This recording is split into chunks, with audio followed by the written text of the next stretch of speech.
welcome to the newly renovated Chitwood Stadium at Raytown High School. Tonight's Hy-Vee High School game of the week. Suburban White Conference football as we've got Fort Osage on the road with a record of 1-2, taking on Raytown. They're 2-1. Hi everybody, Kevin White along with Mark Borichter. This is the Hy-Vee High School game of the week here on Spectrum Sports. Well, it's conference football time, and we've got two good young teams here. Well, we do have two good young teams, a little bit of a rivalry game as well, but between these two teams, 17 sophomores starting tonight, Kevin. So it's going to be interesting to see how the youth has improved here over the last couple of weeks. Speaking of sophomores, Greg Meny is the sophomore quarterback for Fort Osage. Well, Greg Meny is 6'2", 185.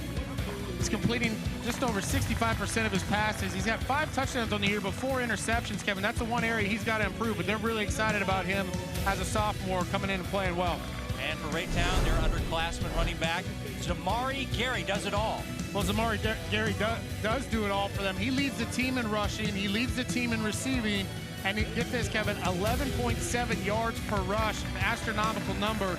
Everything in their offense runs through him.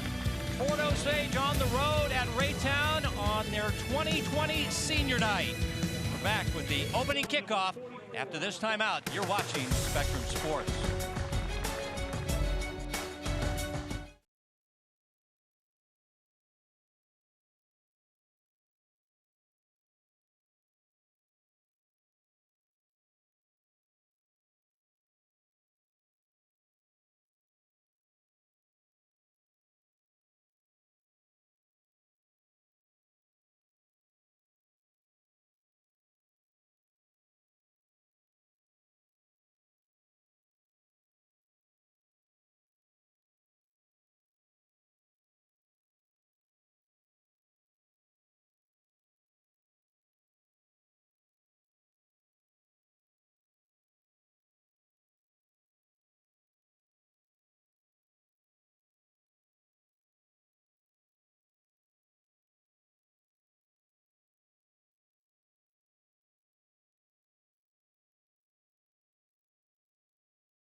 The game of the week is brought to you by Hy-Vee, proud to support Kansas City High School athletics.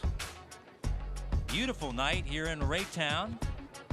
Temperatures upper 60s as we get ready for the kickoff between Fort Osage and Raytown.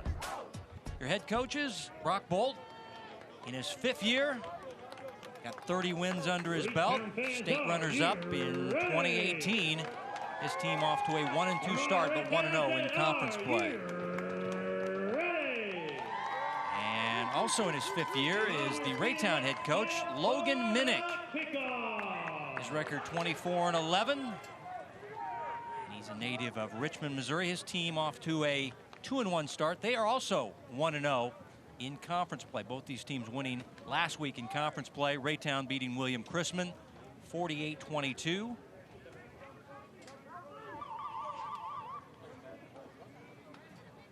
As you take a look at the freshman kicker, of course, Fort Osage last week got a win over North Kansas City, 19-14.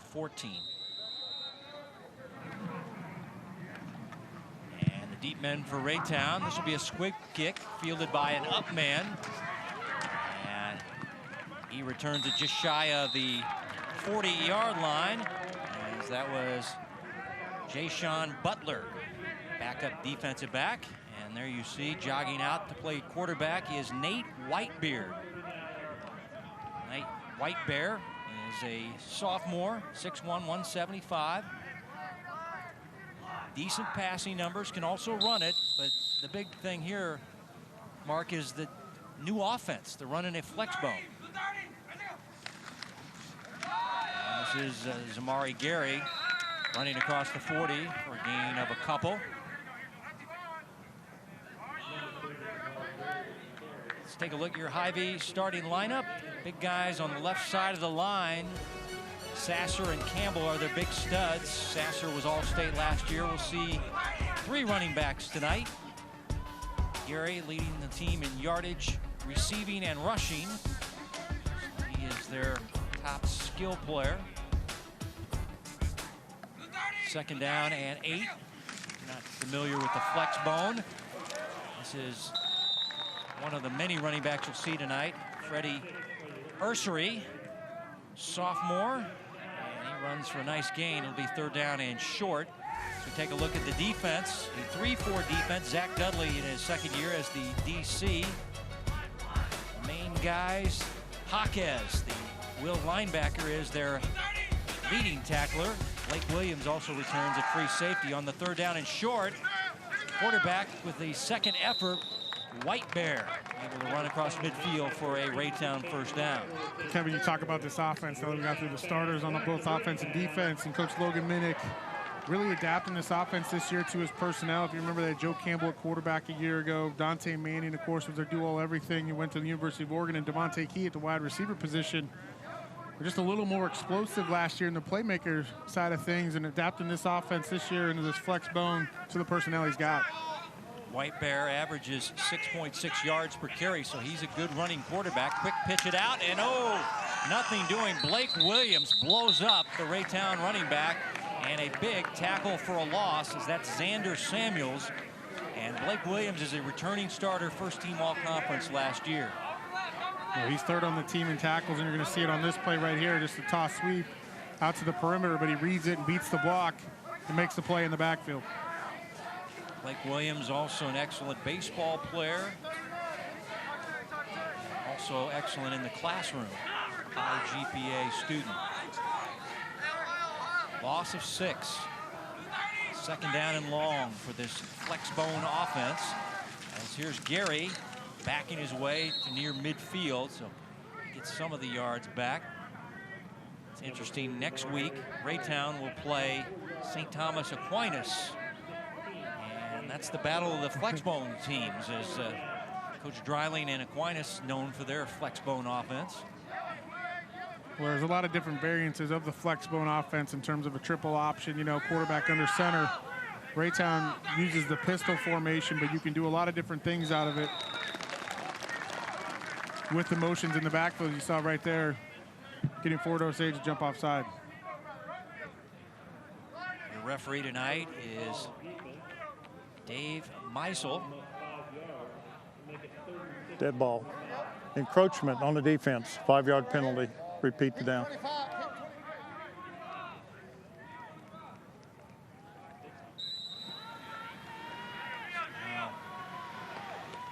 Move it to the 45 with the penalty yardage, and Raytown scrimmaging on 3rd down, and ball is ripped out. Ball is loose, still loose. Fort Osage has covered it up at midfield. So an early turnover by the Blue Jays. Tanner Floyd with the fumble recovery, the defensive back for the Indians.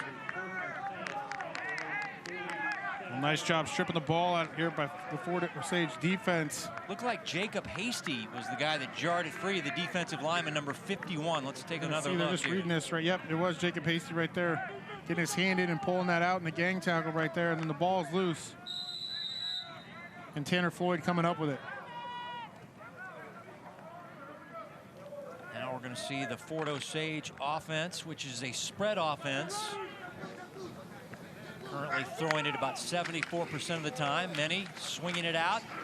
This is Corey Olvera, a junior wide receiver, their team's leading rusher. And let's take a look at the starters for Fort Osage. The guys up front. Brandstetter is their top offensive lineman, a returning starter.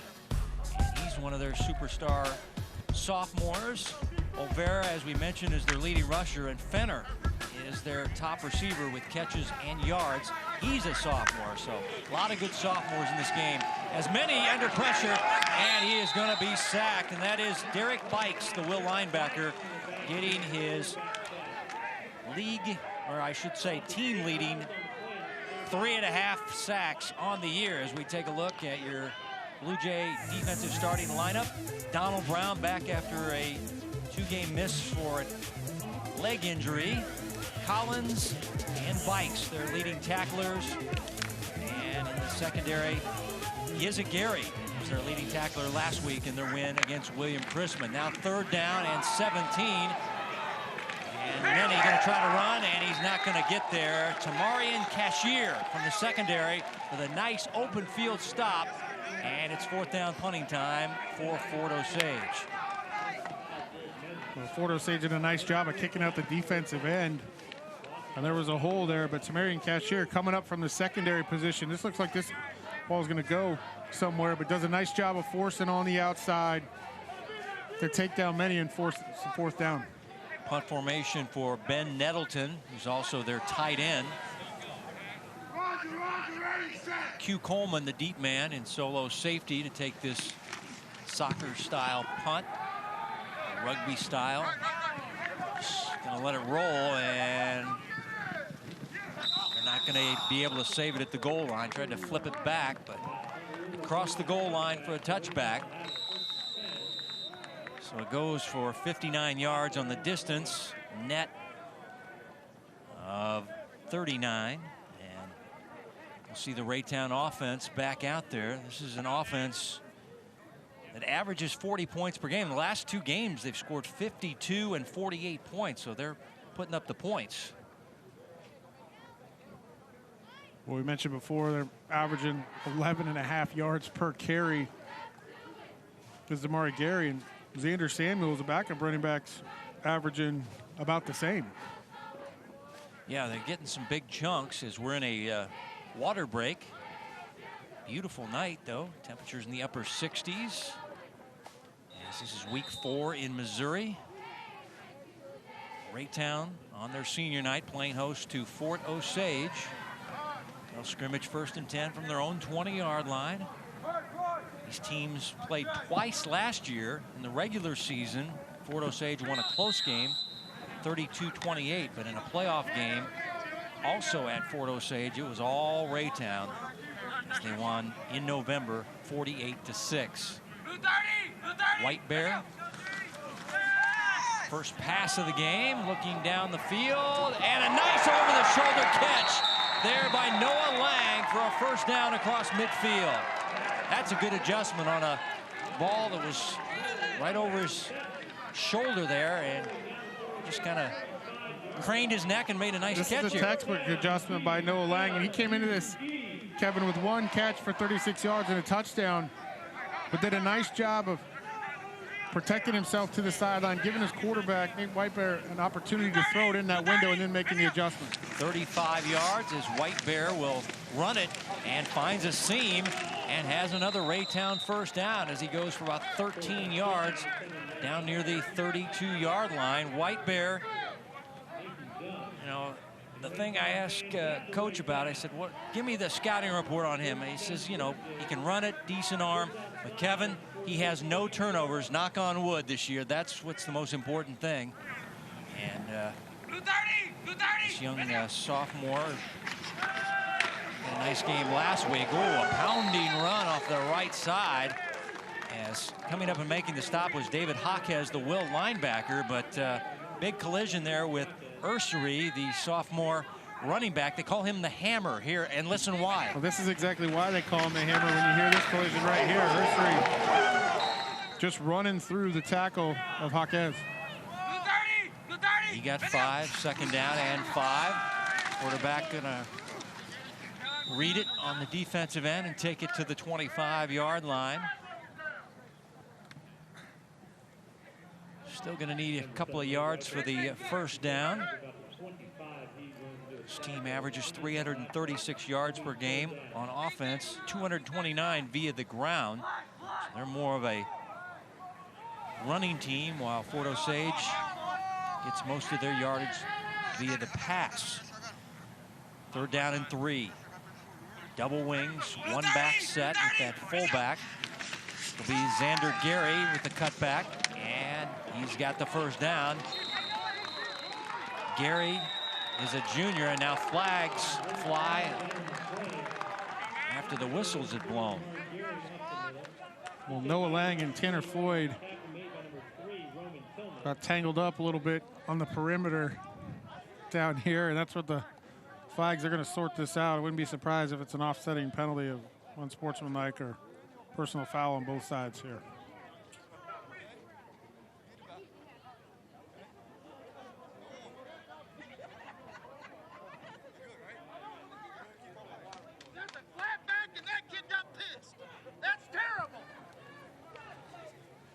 So offsetting penalties, and no damage done. The ball will be After the play, unsportsmanlike on the defense. After the play, unsportsmanlike on the offense. Those offset, it'll be first down. It is a first down on the Zamari Gary run inside the 20-yard line.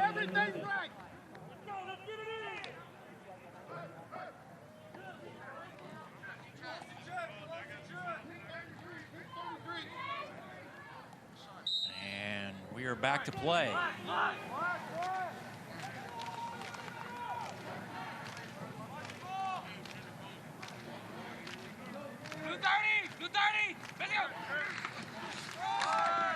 This is Ursery spinning off a tackle and breaking it into the end zone for the touchdown.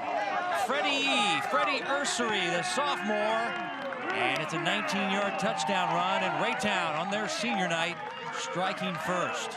Kevin, I love the drive. Take a shot early down the field, loosen up the defense a little bit, and then go ahead and pound the rock up inside in this flex bone offense. And Ursery finishing off the drive.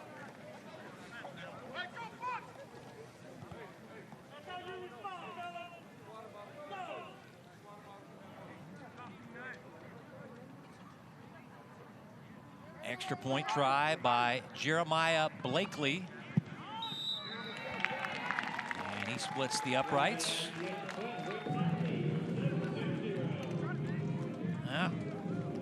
Now, this is a tough run by the sophomore here. Was a tough run, just a little bit of a crease until he gets to the second level, and then it's all him with the spin move into the end zone, and it's 7-0 Raytown. But again, Kevin, love that drive. Took a shot early on to loosen up the defense, completed the pass down the sideline, and then methodically just pounded the rock up inside. A couple big runs in there, culminating with that touchdown run. It's his second rushing touchdown of the year. Freddie Ursery, sophomore. As the big play was the 35-yard pass play. Nice over-the-shoulder catch by Noah Lang, capped by the Ursery touchdown run. There's his rushing night thus far, but this flex bone offense, I've talked to players in programs, they like it because so many guys get touches. It's not just one guy getting all the touches. 3 or 4 running backs involved as Blakely has it on the tee. Well, they onside kick it. They're known for that. Instead, this is a short directional kick that will go out of bounds, and that will be at the 35-yard line. So the flag is down for the kick out of bounds, and good field position now for Fort Osage. Kevin, you mentioned it. That's one thing Raytown will do. They'll switch up their kickoffs quite a bit. Wouldn't be surprised to see an onside at some point tonight. You saw the pooch kick right there. Unfortunately, just went out of bounds, but they'll directional kick and try to get down and get on top of it. Okay, they opt instead to back them up and have them re-kick. You can also take it at the 35-yard line, so they want to re-kick here and move them back, and that's what they'll do. Coach Bolt is saying, move up, guys. They're kicking back at the 35-yard line with the penalty yardage. So Blakely will back up, try it again. Fenner is the deep man. Sophomore wide receiver. He's lurking around the 16-yard line. Kick it away from him at the 24-yard line.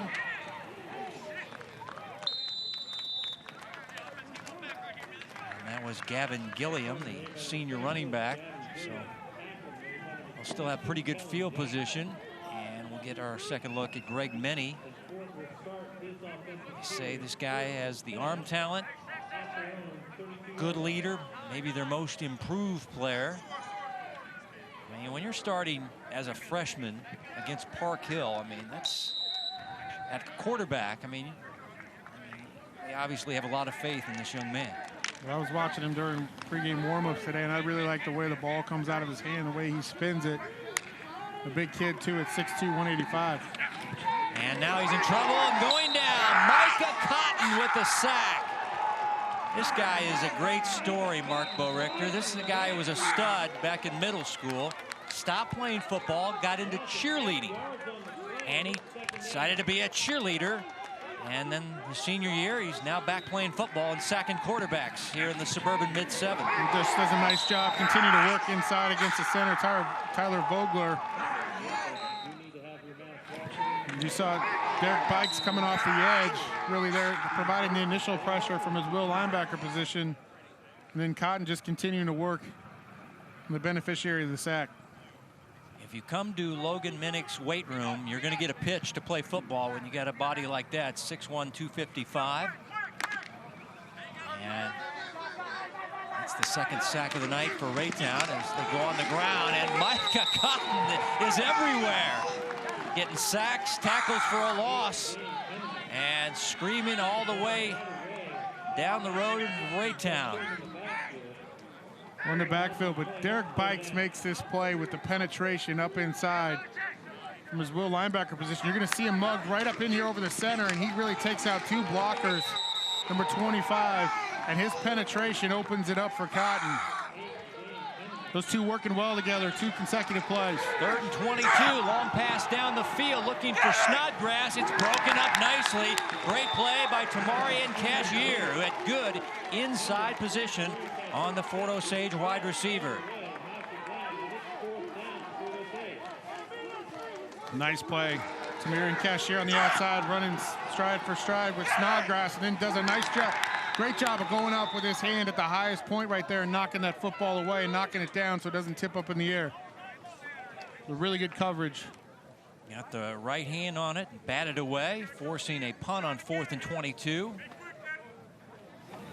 Coleman, the return man for Raytown, baseball star. He's another guy that was in the weight room at the right time and got the pitch to play football. And he's going to let this one hit. This one will trickle just inside the 30-yard line down near the 25-yard line.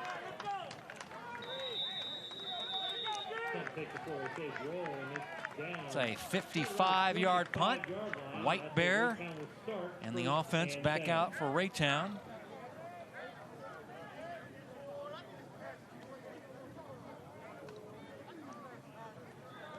Last drive, they go 6 plays on 80 yards, and I tell you what, it's a combination drive, good passing, and then they got the running game going. And I know this is a team that wants to run the football. As I sat with Logan Minnick and watched the JV game, and every time the JV coach was calling a passing play, he was like, run the football, run the football. Quick pitch, and this is Xander Samuels breaking free. Xander up to the 40-yard line. That's a first down run, as he'll go for a quick 15 and a first down. Well, they went back to this play that Fort Osage stuffed him a couple drives ago. The toss sweep to the wide side of the field.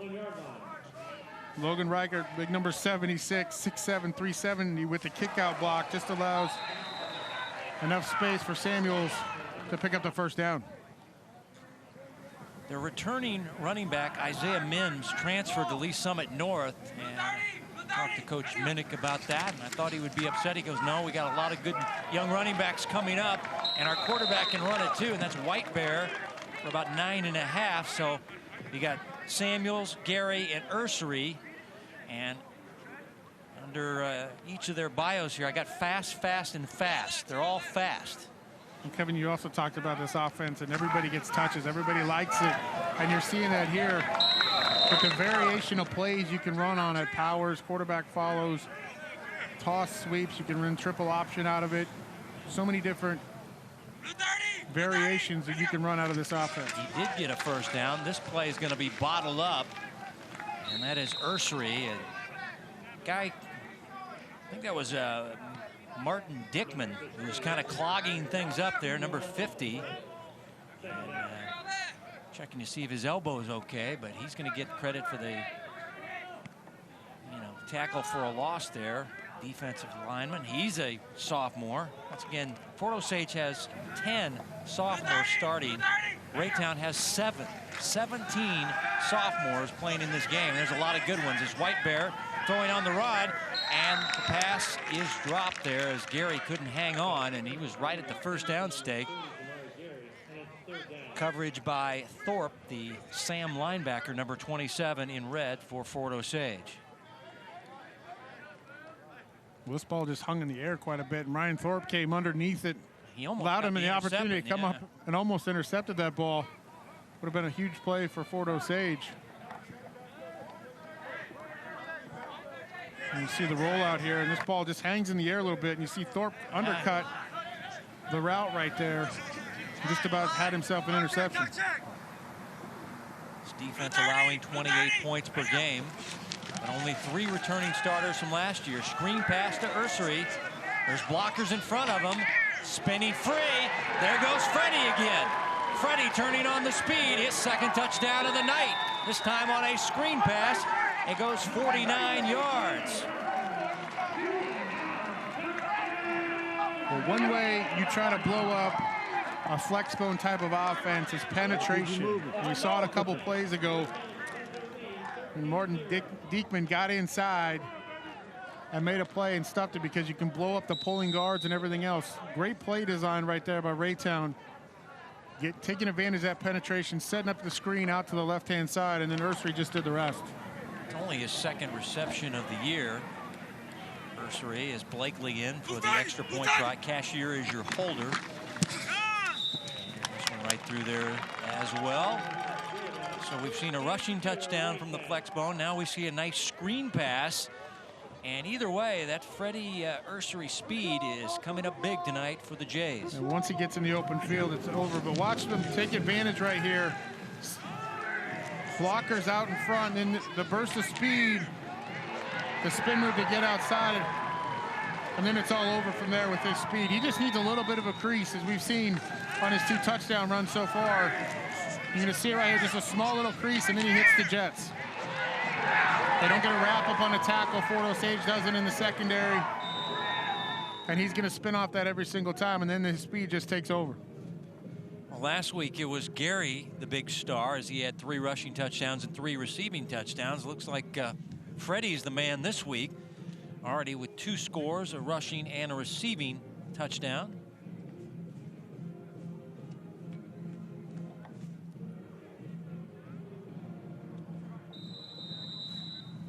Raytown off to the good start on their senior night for 2020. Once again, this is a Jackson County game, so only 100 people allowed in for an outdoor event. No visiting fans from Fort Osage as the kick is away. Fenner tracking this one, and it'll bounce into the end zone for the touchback.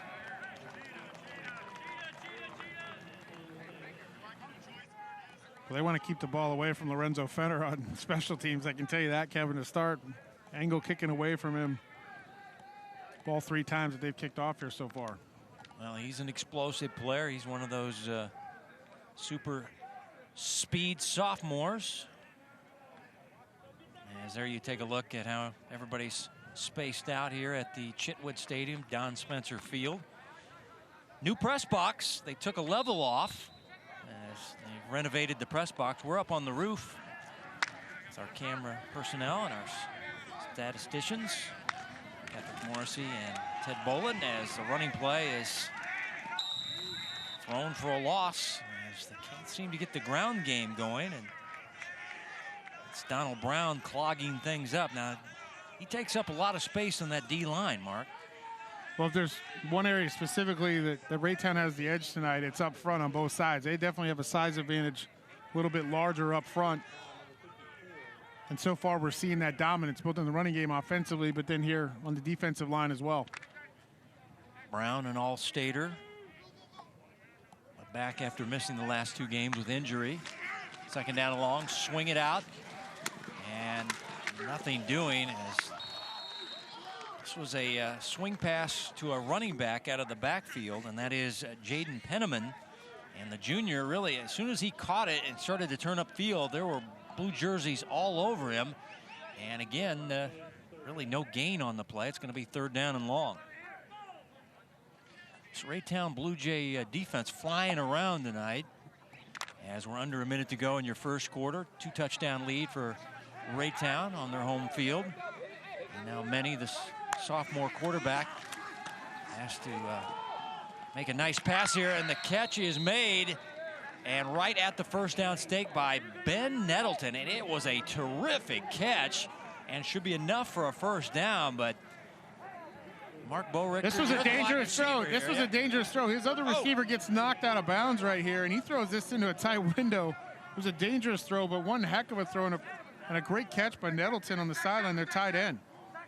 Wow, that is a tremendous catch for the senior tight end. His 2nd catch of the year, and it is a big 3rd down conversion as the running play. This is Penniman.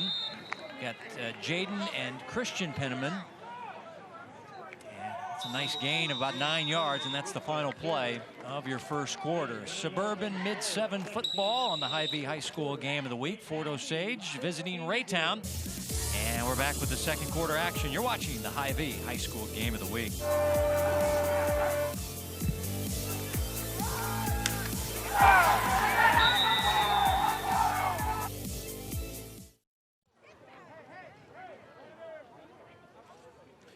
We're ready for the start of the second quarter on the Hy-Vee High School game of the week. Kevin White, Mark Bowrichter with you. Beautiful night in Raytown as the Blue Jays playing host to the Indians of Fort Osage. Suburban White Conference football, and Raytown has a rushing touchdown and a passing touchdown. Same guy though, Freddie Ursery, been the big star. Yes, it'll be a 2nd down and short facing Fort Osage in their own territory, just shy of the 40-yard line. Not much offense by the Indians thus far, as this time their quarterback will run for the first down, Greg Many.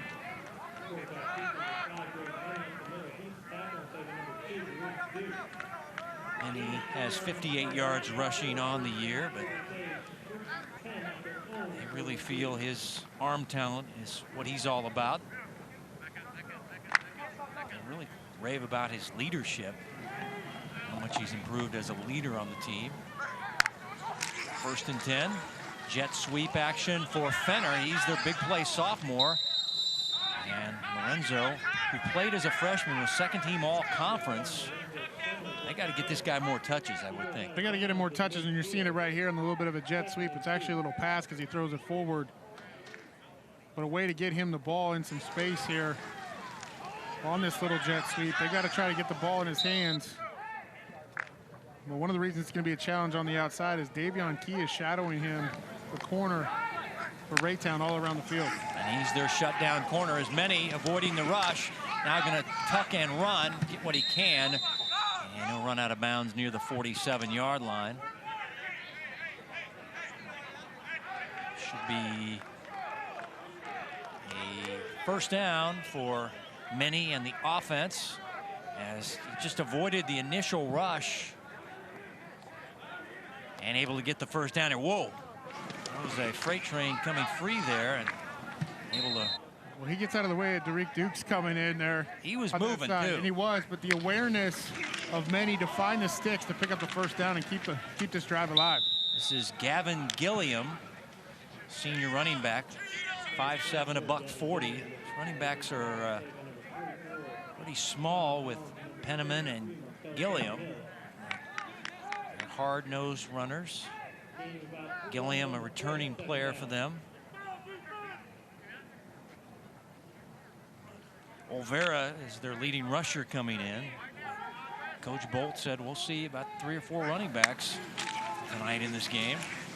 Quarterback on the read option, breaking free is Many, and Many a nice run to the 36 for a 1st down as he goes for 9 yards off the right side. Good fake here by the quarterback. This is a really nice job on this zone read. Pulls this as everybody crashes down inside. And Greg Menny using his legs to pick up the first down. I want to go back to that catch on third down right before the end of the first quarter by Ben Nettleton that really picked up the first down and gave this offense a spark, and now they've got something going here. That was an amazing catch, and quarterback going to keep it, and Micah Cotton got taken down the field by the quarterback. Menny's shown a lot of toughness on these runs. I see he's not sliding or going down. I mean, he's delivering the wood. Let's go back to that catch you were talking about near the end of the first quarter, Mark. Yeah, this is right at the end of the first quarter. This is third down, and he threads this ball into the window, and a great job by Nettleton going up and catching that ball in a tight spot. But that was a third down conversion that got him the first down right before the end of the first quarter. And offensively, they've been 3 and out and punting their previous 2 possessions. And we're getting a water break here. Oh, it's timeout Raytown. I beg your pardon. Sorry. Timeout Raytown. So that's official as Fort Osage is starting to move the football on them. And the defensive coordinator, which is Chuck Litteris, longtime area coach and former Fort Osage coach, as a matter of fact, wants to talk to his defense to stop the bleeding here as Fort Osage is moving the football. They are, and sometimes it just takes a play like that on that third down, a big play, to give your offense a little bit of a spark and a little bit of energy after stalling the first couple of drives. And really, it's been all Menny on this drive from a quarterback standpoint of pulling in the zone read and picking up yards with his legs. So the defense has talked it over. Coach Litteris was the defensive coordinator at William Jewell when Logan Minnick played his college ball there. So they got a long history dating back a number of years. And Coach Litteris said, I'm not ready to retire. I want to keep coaching, so I'm going to coach defense here at Raytown. Pass behind the tight end. Nettleton can't hold on. Coverage by Coleman in the secondary.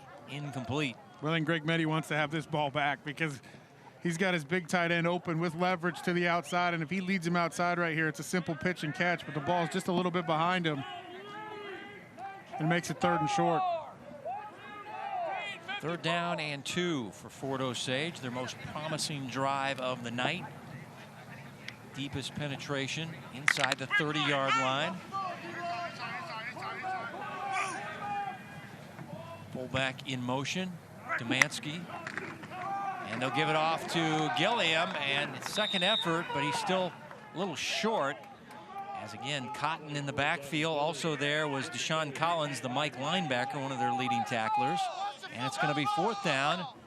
They're still going to need, well, the scoreboard says 2, but Raytown just bringing edge pressure on the outside from the 2 linebackers and Dukes and Collins. 4th down and 1 is the official call, and they will go for it. Or will they try to draw somebody off sides?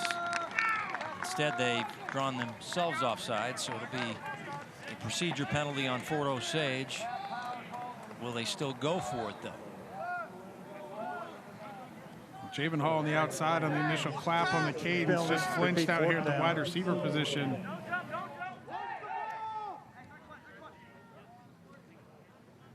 You're going to see him toward the bottom of your screen down here in the slot. You're going to see him just flinch right there, and that's the illegal procedure call. Hall, the junior wide receiver, and they'll go for it on 4th down and 6, trailing 14-0. Pass intercepted, going the other way is Deshaun Collins, the Mike linebacker, and it's going to be a pick 6.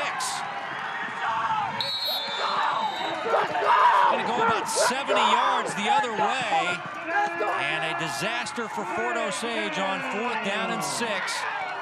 As a defensive score for Raytown, Deshaun Collins, the Mike linebacker.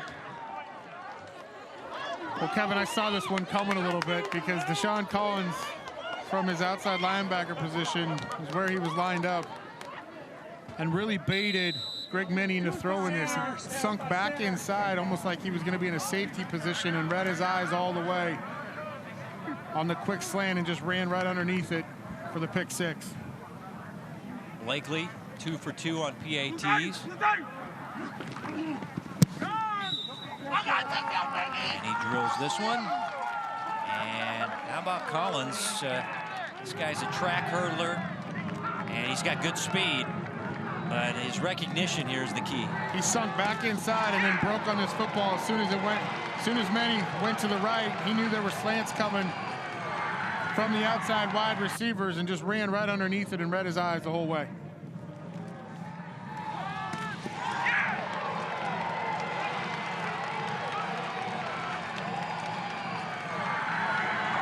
Deshaun Collins did a nice job pre-snap. He kind of backed up like he was going to retreat to the safety position and just hung out right there and read his eyes. As soon as he turned, knew what was coming.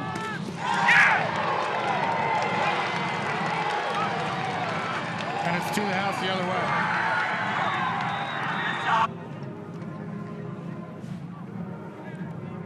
Now Raytown has a rushing touchdown. They have a passing touchdown and now have a defensive touchdown.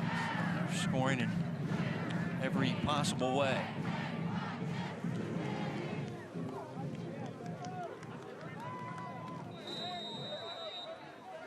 All right, Raytown fans, let's stand up for the kickoff. Ensuing kickoff with Blakely.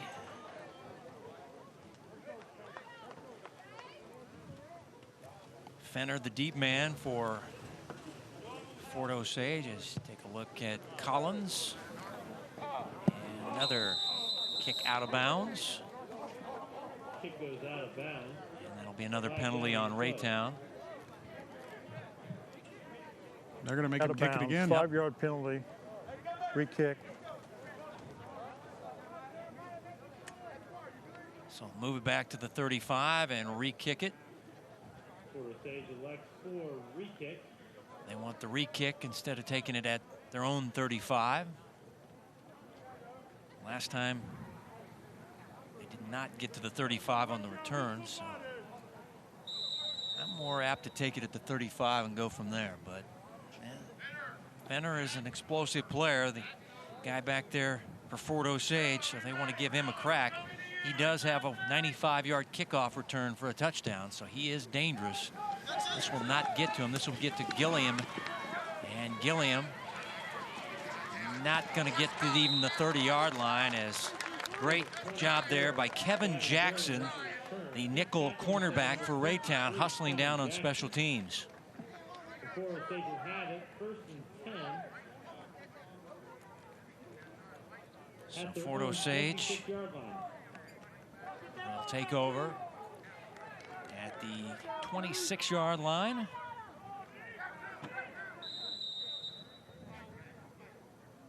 This team averaging on the year 19 points per game, 286 yards of offense, most of it passing, 213 per game. They'll keep it on the ground here, and this is Penniman, and he is whipped to the turf by Davion Key, the senior defensive back for Raytown.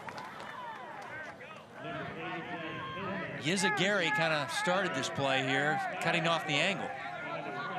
Well, at some point here on this play, they've got to get north and south and get upfield, because you just can't let this pursuit of this Raytown defense keep stringing you out to the outside. And I know it's not going to hit for the big play, but you'd rather take a 3-yard gain or 4-yard gain in that situation than a 2-yard loss. So running back wise, they've just got to get north and south a little bit more and take what they're getting. And this is Olvera, north-south pounder, and he'll get it out near the 27-yard line, a gain about 3 yards on the play. He's fighting a little ankle problem, but he's good to go. Came in with 99 yards rushing and a touchdown. Indians lost their first 2 games at Kearney and Staley, but won last week over Northtown 19-14. So their defense had a good effort for Coach Bolt. Many to throw on 3rd down and long. Has his man. Good move in the open field.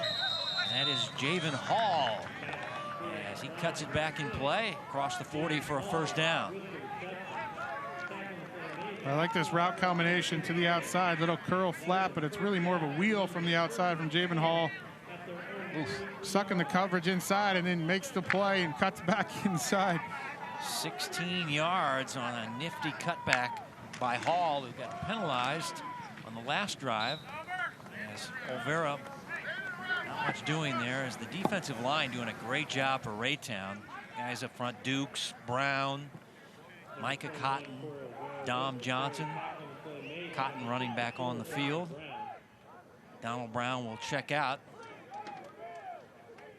About a yard on the plate, second down. Second down and long for this Fort Osage offense. Trying to get on the scoreboard. Plenty of time to throw. Finds his man on the sideline. That's Snodgrass with the catch and the first down inside the 45 near the 43-yard line. Flag is down, and this may be coming back, but this is a nice hookup between the quarterback and the possession receiver, Will Snodgrass, but it's all for naught.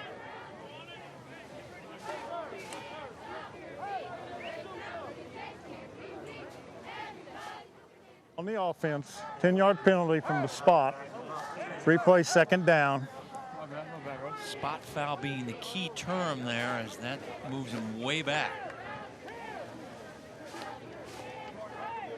So another difference in rules between high school and college, though, is the holding's a spot foul as opposed from the line of scrimmage. Somebody back further down the field is what they're calling, and they'll move it all the way back now to the 31-yard line. It's going to be second and 20 plus 22 for this Fort Osage offense. Many quarterback draw, and he is spun down. What a play there. And that is Micah Cotton, who's been very active on the D-line for Raytown.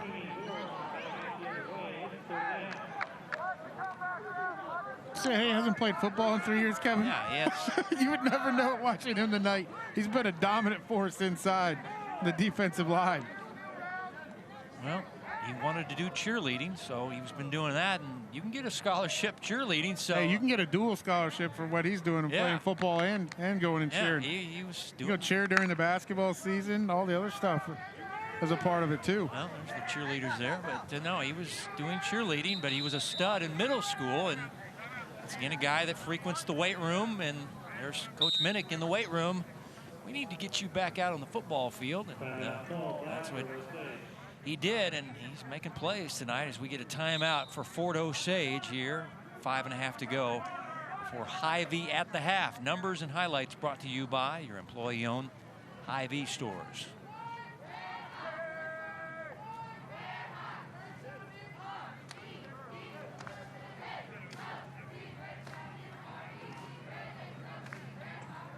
Next week, we're back on the Kansas side. Good to have some Kansas football back on the air. Get to travel. Yeah, we get to travel to Blue Valley, and Blue Valley North at Blue Valley. It's all Blue Valley matchups, so that'll be on the 25th. And there it is, 7 o'clock. Blue Valley lost last night. Blue Valley North won. So Blue Valley North beat Blue Valley Southwest. Blue Valley lost to Blue Valley Northwest. This will be their second game of the year. Blue Valley won both matchups last year. Quarterback Many in trouble, buying time, throwing down the field. And is the catch made? Yes, it is a diving catch on the sideline by Javen Hall for a first down. What a play for Fort Osage. Well, that's a huge third down conversion. 26 yards here. And Many keeping this play alive.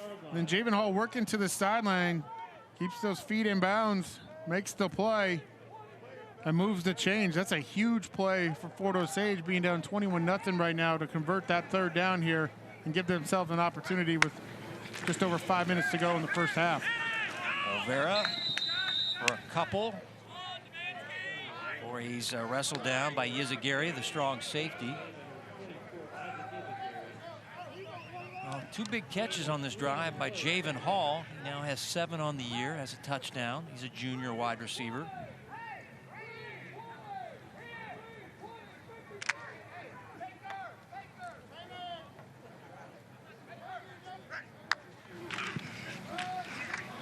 Olvera and runs into Deshaun Collins. Number 21, Troy O'Gore with the story. Tackle made by number 42, Sean Collins. Also there was Josiah Dixon, a linebacker, a sophomore. But Collins has the big pick 6. This guy, second team all conference. Excellent in the classroom, high GPA. Now 3rd down and 4. Fort Osage trying to get some points before halftime, trying to get back in this one. Quick pass on the slant is caught by Snodgrass, and he'll break it into the end zone. Touchdown, Fort Osage. 38 yards to Will Snodgrass. And you see the connection between Many and Snodgrass, and it works for a Fort Osage touchdown. Well, I'll give Greg Many a lot of props because he's got no problem with a lack of confidence in throwing the ball into tight windows. Because there was not a whole lot of room to throw this football in between the seams on the double slant route, and he threaded the needle to Snodgrass. And early movement by Cotton on the PAT try by the freshman Shepard.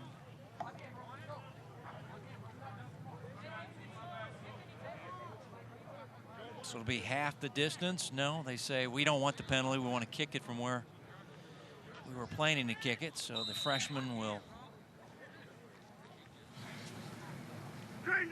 try the PAT. He has a couple of field goal makes on the year with a long 28. He hasn't missed a, well, yeah, I guess he has missed a PAT. I beg your pardon. He's missed a couple, but not this time. Up and good.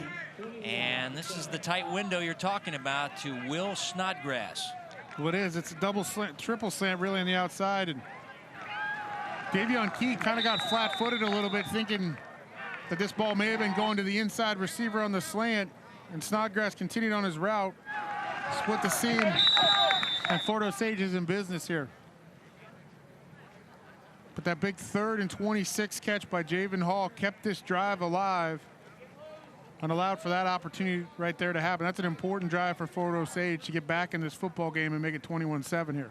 Second receiving touchdown of the year for number 9, Will Snodgrass, who they've been raving about how much he's improved himself. He's gotten bigger, stronger, faster. He's worked on his route running. And you can see the connection he has with Many. It's like a mind meld between 5 and 9. And they're right back in this ball game here. If they got some points before halftime, I thought they could really get right back in this ball game. It looks like the Indians have. As the freshman with the, are those highlighter colored shoes? I don't know what's, the bright yellow shoes will send it back down the field. I feel like I'm reading a history book. Highlighters on his shoes there, as this one's going to be Yizagari, or I beg your pardon, that is Zamari Gary, and he'll take it across the 15. Good special teams work there by Fort Osage as they get down there and shut this play down. And again, got some timeouts. There's White Bear's numbers as far as his passing numbers. The big play, that screen pass to Freddie Ursery. It's an important possession right here, Kevin, for Fort Osage defense. See if they can get a quick stop and get the ball back. Good pressure in the backfield as they finally get the Raytown running back down, but the first penetration in the backfield by Tapasoa, the Mike linebacker. Yeah, Tapasoa coming on a blitz right here. The initial penetration to really blow up that play and then allow his teammates to come in and finish the job. Nathan Dunn will get credit for the tackle. And a loss of 2, so he'll get a TFL. As it's 2nd down and 12. And it's, again, 3 timeouts in the back pocket of Fort Osage if they want to use him here. Is White Bear going to look deep down the field, has his man, and it's Noah Lang running underneath it. Noah Lang turning on the speed, and he will break it for the touchdown. Wow. How about 85 yards? And Noah Lang's had some big plays tonight for the Blue Jays. Well, one of the pitfalls on being aggressive defensively to try to blow up the flex bone offense and blow up the run is your safeties are playing up close to the line of scrimmage. And Noah Lang running a backside post one-on-one coverage against the corner who has outside leverage, and there's really no shot as it's just a speed rush or a speed route all the way to the end zone.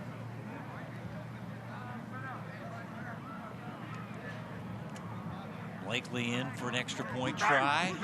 So just when you think Fort Osage is back in it, the Jays strike with a long passing play. White Bear with his second touchdown pass of the night. You see pressure coming inside of the blitz, and the safeties came up as well. You see them all sucked up inside, and it's one-on-one coverage to the outside. And you're not going to match the speed of Noah Lang with no safety help and a corner and outside leverage on the outside. And White Bear has the entire left side of the football field to lead him into because there's no safety help. And he can just lead him out there and let his speed do the work.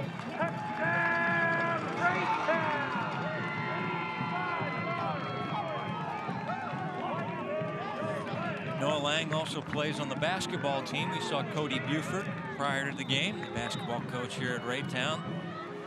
And there is the receiving night.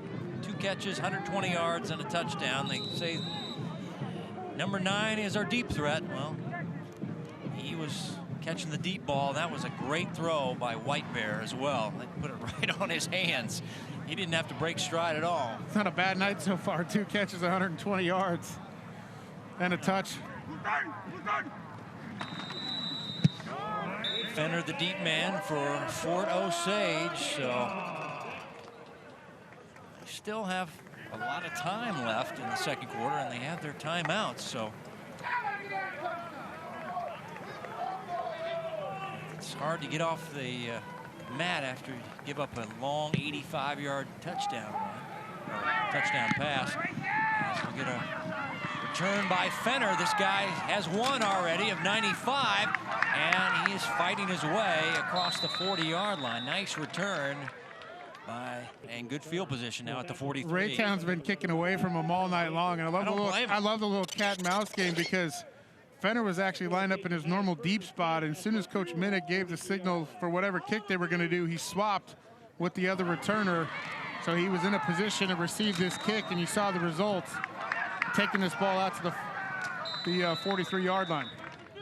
I mean, he's averaging 36 yards per kick return, so he is the big play guy. He's also their leading wide receiver with catches and yards, 15 for 270 and a touchdown. He's only a sophomore. Oliveira breaking a tackle, and it's a nice run there after you thought he was going to get stuffed in the backfield. Able to get it to the 48 and gain 5, second down and 5 for the Indians. Let's see if they go a little tempo here and keep it moving. Oliveira kept his legs moving right there because Dukes thought he had him dead to rights in the backfield. Ran through that tackle and picked up 6 yards. Oliveira breaking free again. Oliveira into the second level, pounding through tackles and still going. And somebody tackle this guy. Goodness gracious. What a run. As we got a flag back behind the play, and it's all for naught. Oliveira was just daring people to tackle him and say, come on, guys. And this is just a gutsy run that's all for naught because one of his teammates was holding. But I was having flashbacks to Chris Berman calling a Mike Allstott run for the Tampa Bay Bucks. Yeah, on that run. The sound effects run. On the offense. Absolutely. 10-yard penalty. What a run. Repeat, second down. Oliveira. The flag is at the 50-yard line, so it's going to come right there. All right, 1 miss, 2 miss. Well, everybody's trying to strip the ball from him. 3, 4, There's 5. friendly fire in there too. I tell you what, that's one you're not going to want to hear the defensive coordinator on the film tomorrow. As Oliveira not going anywhere this time.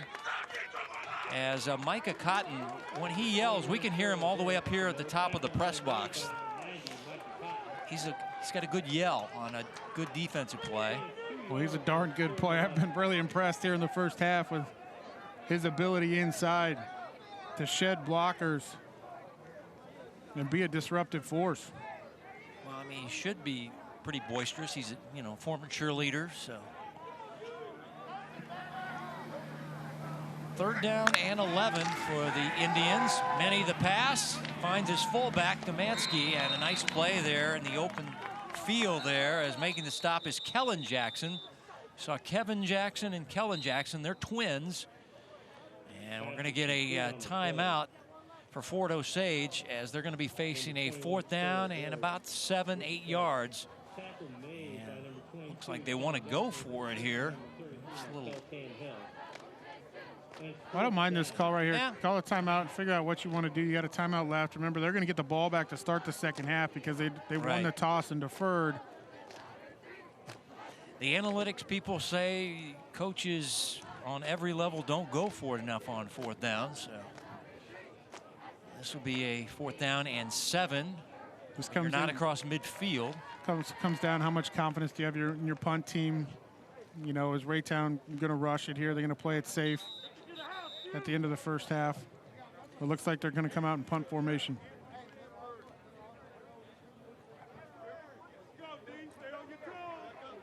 Now after the Fort Osage timeout.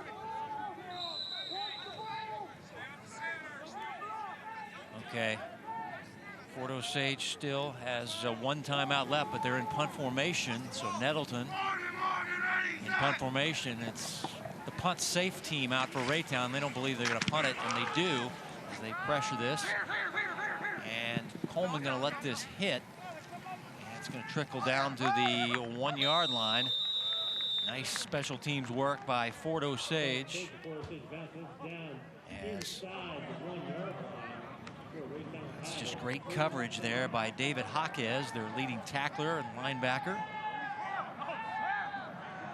And I'm wondering why the punt returner's not fielding any of these punts unless he's not seen them. They're losing a lot of field position. This was a good spiral punt, but you got to come up and fair catch that in this case and not take any of the punts tonight. Not take an opportunity right there to get this ball, because this ball's sitting as close as it could be to the goal line without being a touchback.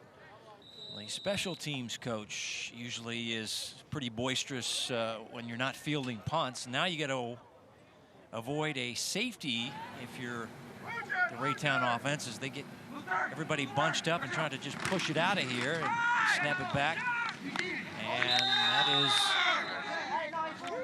they say he did get it across the goal line. It's 2nd down, but not much. Looked like that was Coleman there. Q Coleman was just running it out, just trying to forge it out of their own territory here and snapping it back to the running back. And that is the free safety / running back Q Coleman. Yeah, and his forward progress, he was out of the end zone there when his forward progress was stopped, so it's a good call by the officials on the spot. Fort Osage, Tapasoa, the Mike linebacker, was lobbying for a safety, did not get it. As Raytown taking their time here, trying to run the clock out. And now they're going to take a timeout. It'll be timeout Raytown. Timeout called by Raytown.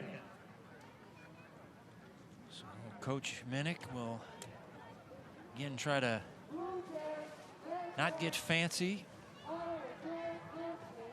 Just kind of move it out of there. Just doesn't want to turn over or give up 2 points for the safety. But his team has been impressive here in the first half. They've got a couple of passing touchdowns, a defensive score, and a rushing touchdown. Once again, his offense has really kicked it into gear the last couple of weeks. 52 in week 2, 48 in their victory last week at William Chrisman. They got 28 coming up on halftime here.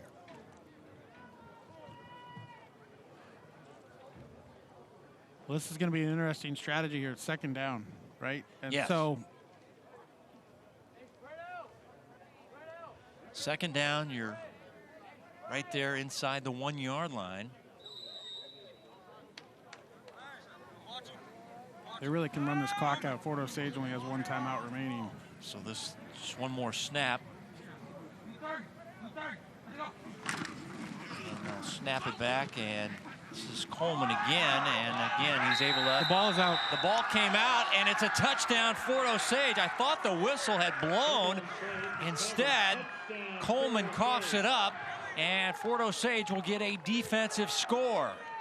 Boy, I thought his forward progress was stopped. Instead, they said the ball got ripped out. Touchdown, Fort Osage. So the worst case scenario comes to haunt Raytown here right before halftime. Well, there's a mess of bodies up inside right here, right? And this is where, you know, you kind of got to stop fighting. I mean, he's still trying to, right there, he's actually, the ball I think was moving because Fort Osage had a guy with a hand inside already stripping that football, and he's fighting to try to get out of the end zone.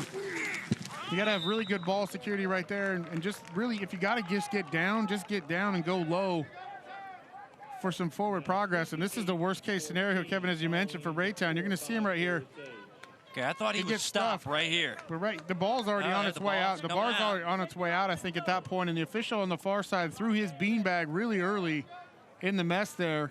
All right. And saw it. But again, worst case scenario for Raytown here, giving up a defensive score right before halftime. Briston Meyer, sophomore defensive end, right place, right time. And it's a 28-14 ball game after the PAT by the freshman kicker was up and good.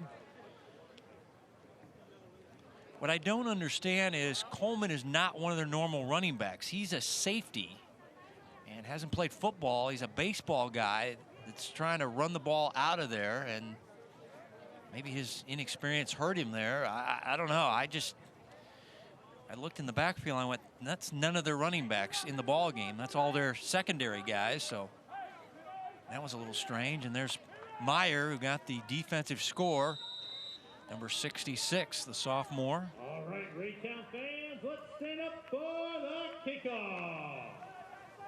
And Shepard, the freshman kicker, will send it back to Raytown under a minute before halftime. And this is Gary on the return. Gary cuts it across the 30 and tackle near the 32-yard line.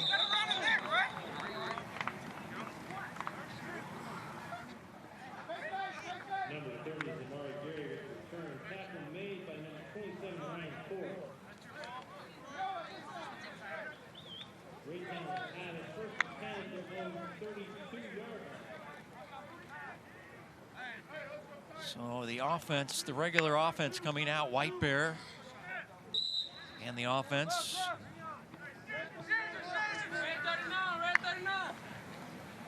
Scrimmage at the 32-yard line. White Bear wants to throw. And going deep to Lang, gonna be picked off. Look out now, here comes Fort Osage back the other way with Roman Tillman. They better get him if you're Raytown. And the flag is down as he's taken down near the 31-yard line. And now Fort Osage all fired up as their defense coming up with the big plays here late in the second quarter.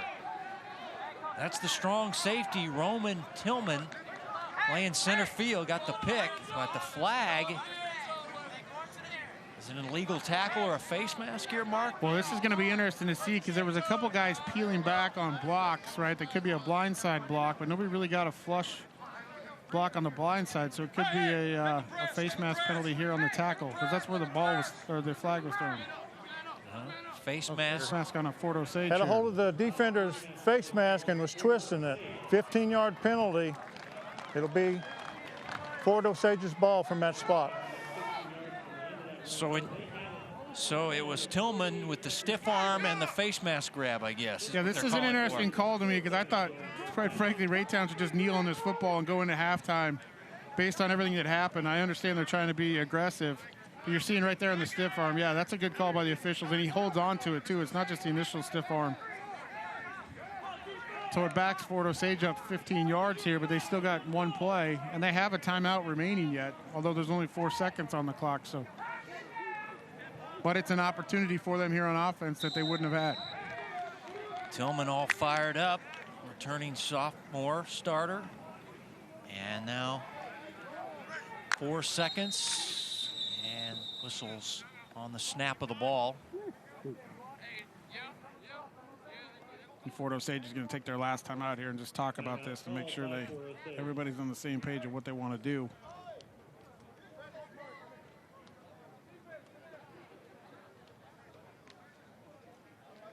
Tillman's father, Quincy, coaches the wide receivers for Fort Osage.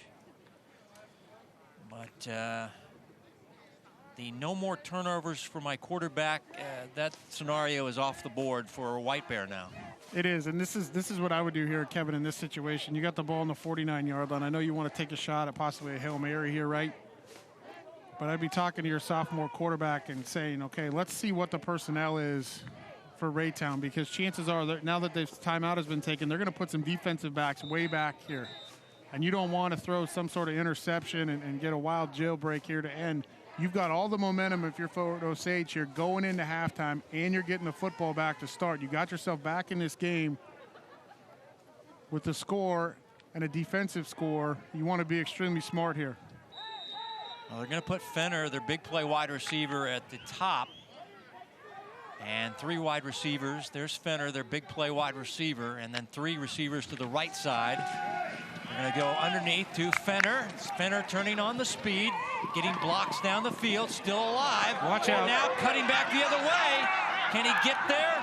Inside the 10, 5, and he's tackled before the goal line, shy, and the clock has run out. What an exciting play. I like this, like what I was just getting ready to say. You don't want to take a complete risky move if you're Fort Osage, but I like it. You get the ball in your playmaker's hand, you try to pick up some blocks. It's really a design shallow cross wide receiver type of screen, and Raytown over pursued, and Fenner with an individual effort almost got that into the end zone. Well, he needed 48, he got 46, and this was a very exciting play to end the second quarter for Fort Osage.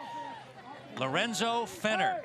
You watch the shallow cross right here, and he's got blockers out in front. And Raytown over pursues, and right here, Fenner decides it's a track meet to the goal line. And he almost got there. He just came up a couple yards short. So that's a great individual effort. Cashier. Yep. Cashier made great effort by tackle. Ivy at the half coming up next.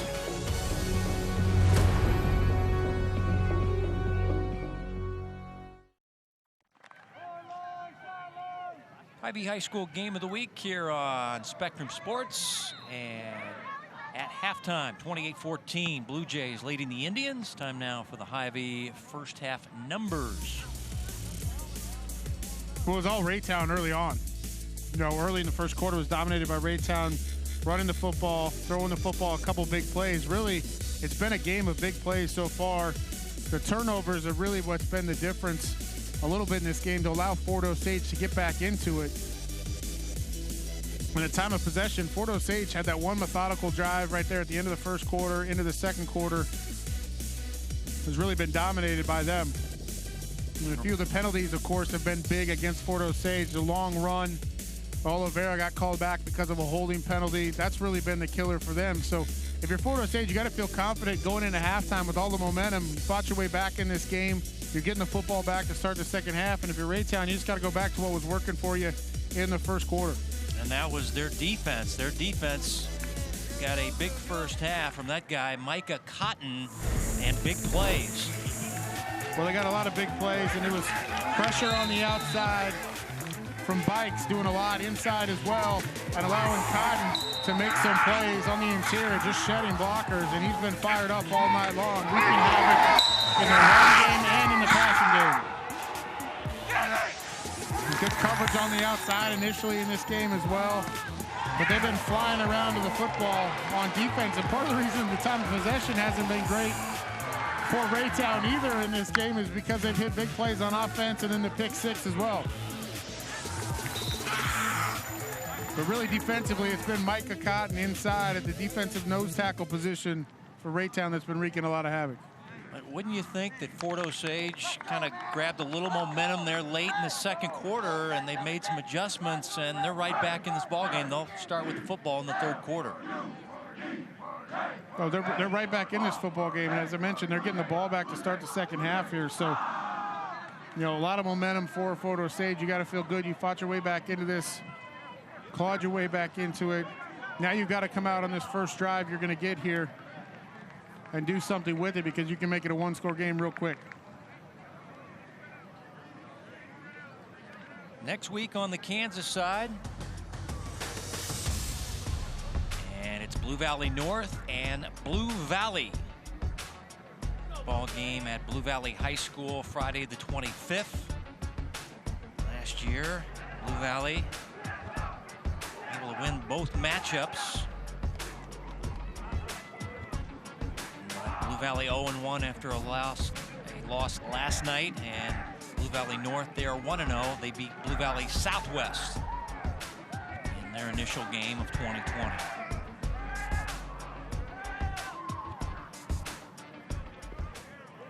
So the Indians down 28-14 in a conference game on the road, and trying to rally to win it. They got their first win last week in a defensive battle with North Kansas City, 19-14, and trying to get the victory tonight and spoil senior night for the Raytown Blue Jays.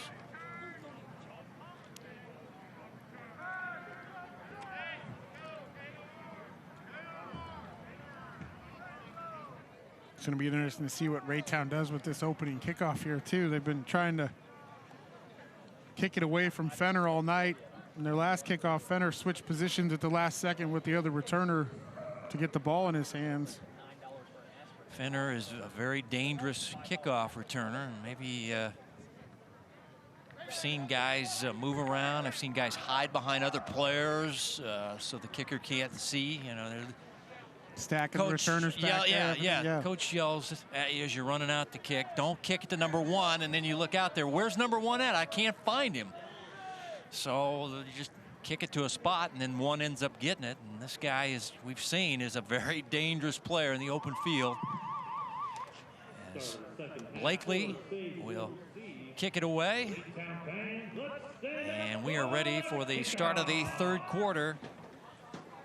Suburban mid-7 football as Fenner awaits the kick. Let's see if he gets the football. He's right between the hashes. Let's see if they make an adjustment. Yep, they're going to move him around, Mark. They're changing the alignment. And now they'll go with an onside kick. The ball is loose, and it's covered up by Raytown. Well, we mentioned in the first half that they love to do the onside kicks. And there it is. It's successful, and that is Kevin Jackson, the twin of Kellen Jackson. And Blakely sends a nice kick that bounced over the Fort Osage player's head, and number 23 covers it up. Look at this ball. This is textbook by Blakely. Gets the hop. Fort Osage a little over aggressive, which you have to be aggressive in that situation. We got the nice high hop, and Raytown with the onside kick here to start the second half.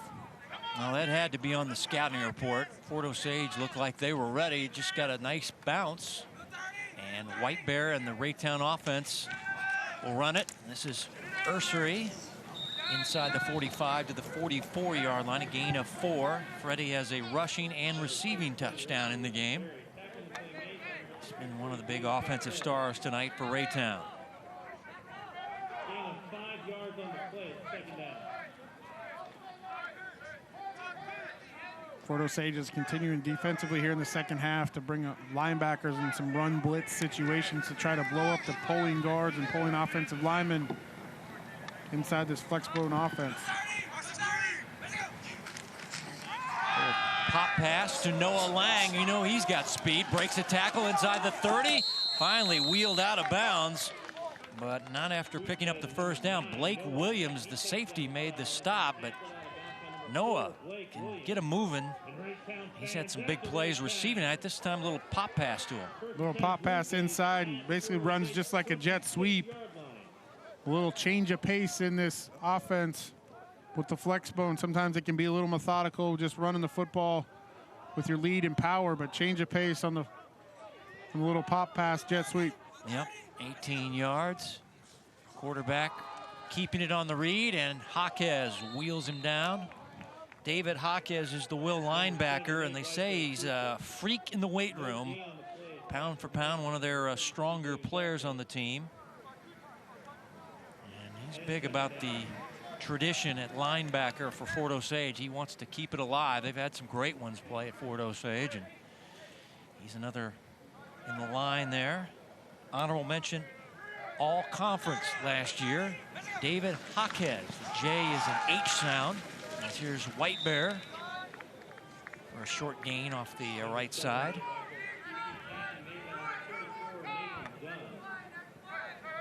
Dunn involved in the stop. The outside linebacker for Fort Osage, leaving them now 3rd down and 7. Once again, Raytown using the onside kick. They love the onside kick.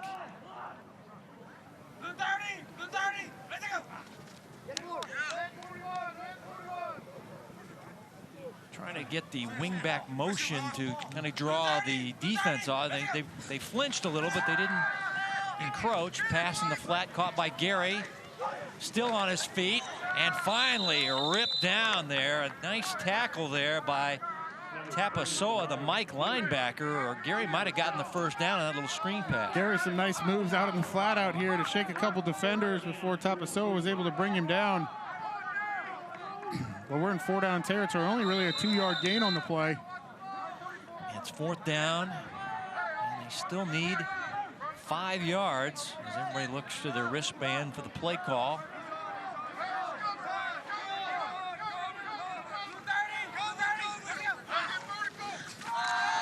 Quarterback keeping it, has the first down, and he's ripped down there as that's Linus Velder. That was number 7 on number 7, and the safety Linus, who's following his brothers Zeppelin and Casper at Fort Osage.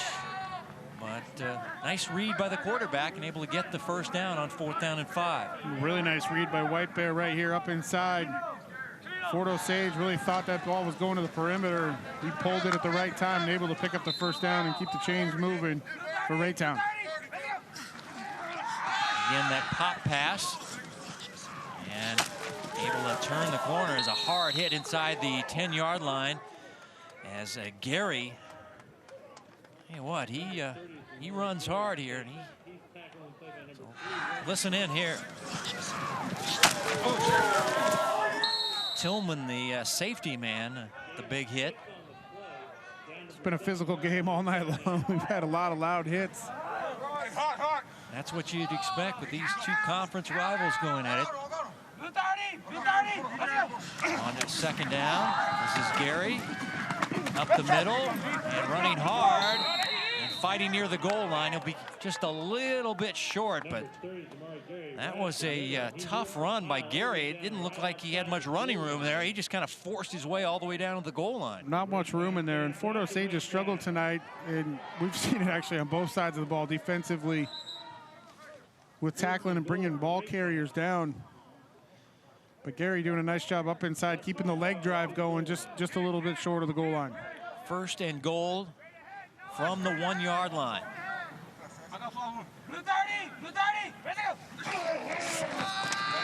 And Freddie Ursery into the end zone, and he has the hat trick tonight.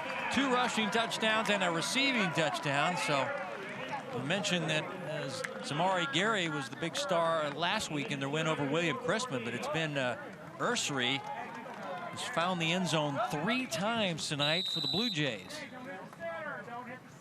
Simple power up inside for the 1-yard plunge. Raytown taking advantage of their size differential on the offensive line, getting some good push. Get Ursery in the end zone. Blakely's extra point try is through there, but it started with a special teams play, this Raytown drive, as the onside kick the key.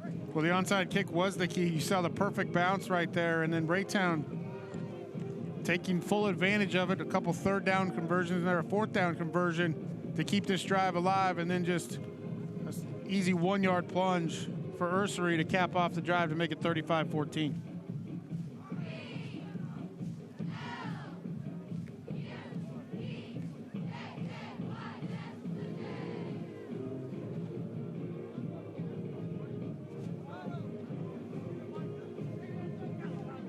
impressive drive, taking advantage of the onside kick.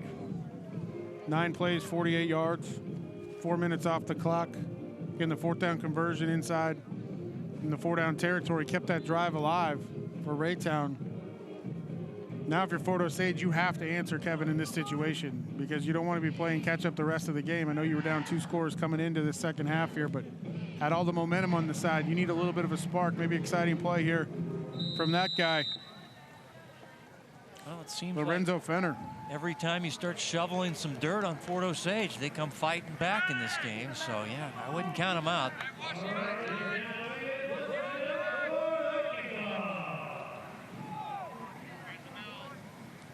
This is a deep kick, and Fenner not going to be able to get this one. They've been making him re-kick it. They're going to make him re-kick it here again. Well, they feel that Fenner's big playability could get him a kick return touchdown, so they'll move him back instead of just taking over at the 35-yard line. Brock Bolt played high school football in the metro area at Green Valley for the legendary Forrest Ravello. Went on to play college football at Northwest Missouri State and finished off his career at Baker. His 2 sons right now playing flag football. 9 and 7. As this kick we fielded at the 28-yard line. Not much running room.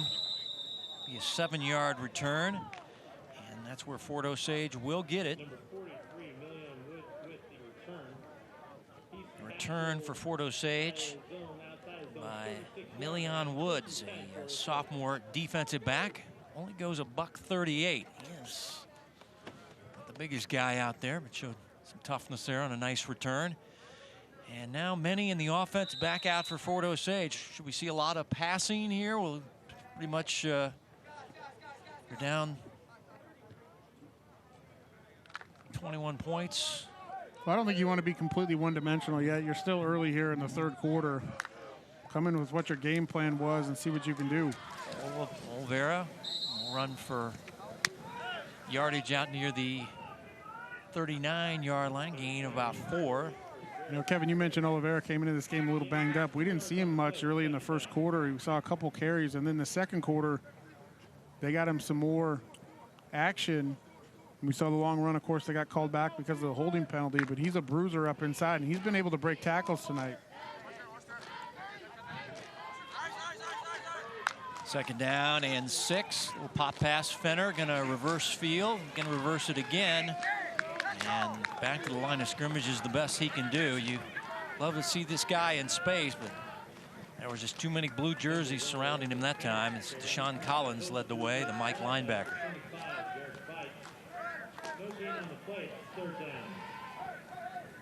Well, Raytown did a nice job of just overall team speed and pursuit. Just not let Fenner get to the outside where he wanted to go, and really made him change direction the first time, and that allowed the rest of the defense to really corral him.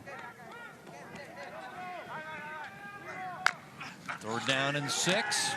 Pressure by the linebacker. Snodgrass is open, turns it up the field for a 1st down as he is hit out of bounds at the 43-yard line. It is a 1st down catch and run by Will Snodgrass as he'll go for 18 yards and move the chains. I like this throw from Greg Menny. Guys coming in his face, knew he was going to get hit and delivered a strike. Snodgrass worked himself open toward the sideline in the zone and moved the chains for Fort Osage. Olvera, Collins after a 3-yard run to the 40-yard line. Collins and Bikes, their top tacklers. Now, one thing about Olvera all night, you never see him really get pushed back. He's the type of back that's always falling forward. He's always getting an extra yard, extra half a yard, because he's falling forward and really taking the leg drive and the hit and the punishment to the defense. He's got a strong upper body, as Many in trouble and gonna be sacked back at the 50-yard line, as that was Derek Dukes, it looks like. play led by number 2, Derek Dukes. Let's see here. Collins was blitzing, and then Derek Dukes kind of ripped him to the turf by his shoulder pads. And they'll actually spot it to the 48-yard line, so not much is lost as I thought. But Derek Dukes, second team all-conference.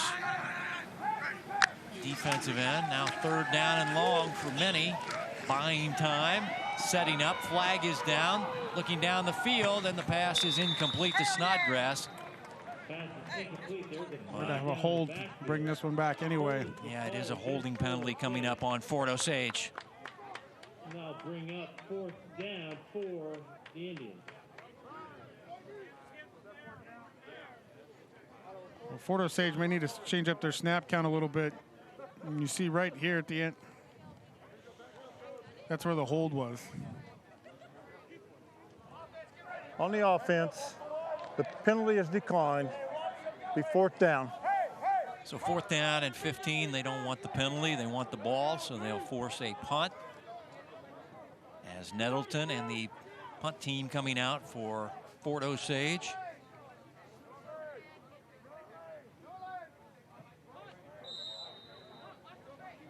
Quarterback talking it over with the head coach is Nettleton in punt formation. And deep back will be Noah Lang. So we have a new punt returner here. It was Coleman in the first half. Roll snap. Noah Lang going to field this at the 5-yard line and bring it up the field. That's what you want from the punt returner, not to let the ball hit. He'll take it to the 25, so it's 20 yards on the return after the good punt by Fort Osage. And we got an official's timeout.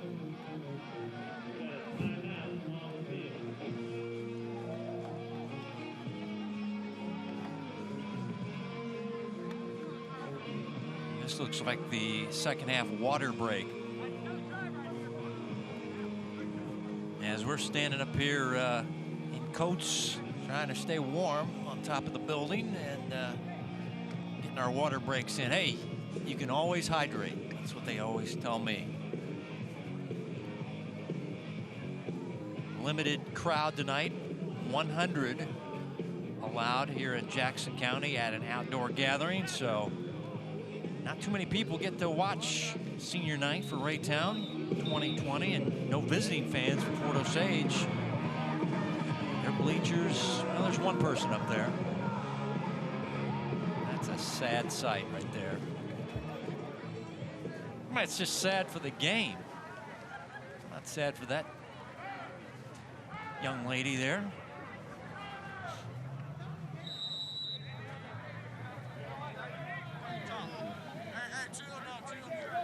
This is an important drive for Fort Osage's defense right here. They've got to get a stop if they want to stay in this football game. From the 25, cutback run, not much doing. Fort Osage able to shut it down, maybe a half yard. That was Gary, stuffed by Meyer. Meyer has the defensive touchdown tonight. He recovered a fumble in the end zone.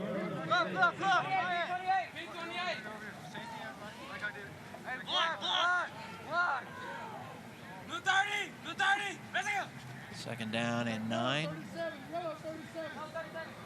That flash move by the wingback, trying to get the defense moving. And the quarterback keeping it on the read option, and White Bear breaking free for a first down and more across midfield.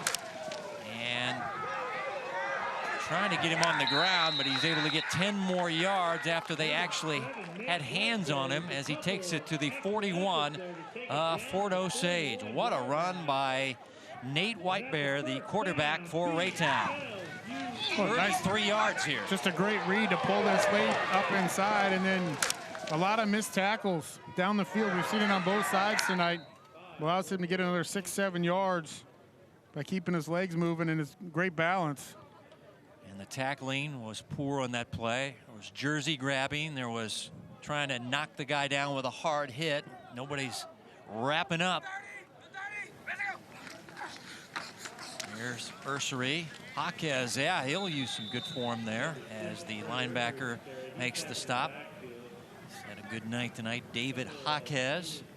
Came into this game as their leading tackler and their leader in that linebacking core, as you mentioned before, Kevin.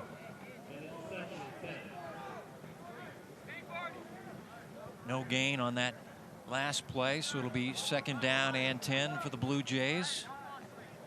Won 9 games last year, but lost in the playoffs at home to Staley. Inside handoff, and it's blocked well. And this is Gary down the sidelines. Touchdown, Raytown. Zamari Gary. He had 6 last week. This is his first this week. And he goes for 41 yards. And this was a well-blocked play by the Raytown Blue Jays as they now lead it 41-14. Well-designed play, little underneath handoff, reverse little trap to Gary. It's a wrinkle we haven't seen in this offense yet tonight. The little counter, slip him underneath from his wing position. And there was nobody out on the perimeter for Fort Osage. And you saw Gary's speed once he got in the open field as Blakely continues to knock through the point after touchdowns. But let's go back to this play here. We hadn't seen this play. Nice little counter trap as he took a little slide step back and then the little underneath handoff on the counter action and picks up a block from his wide receiver on the outside that's able to spring this. But this is a well-designed play. They pulled their big left tackle, Logan Reichard, around the side. There was really nobody for him even to block on the outside. Nice block, though, from the receiver on the perimeter just to spring him into the end zone. 4 plays, 75 yards. Gary with his 7th rushing touchdown of the year. 10th touchdown overall to lead Raytown.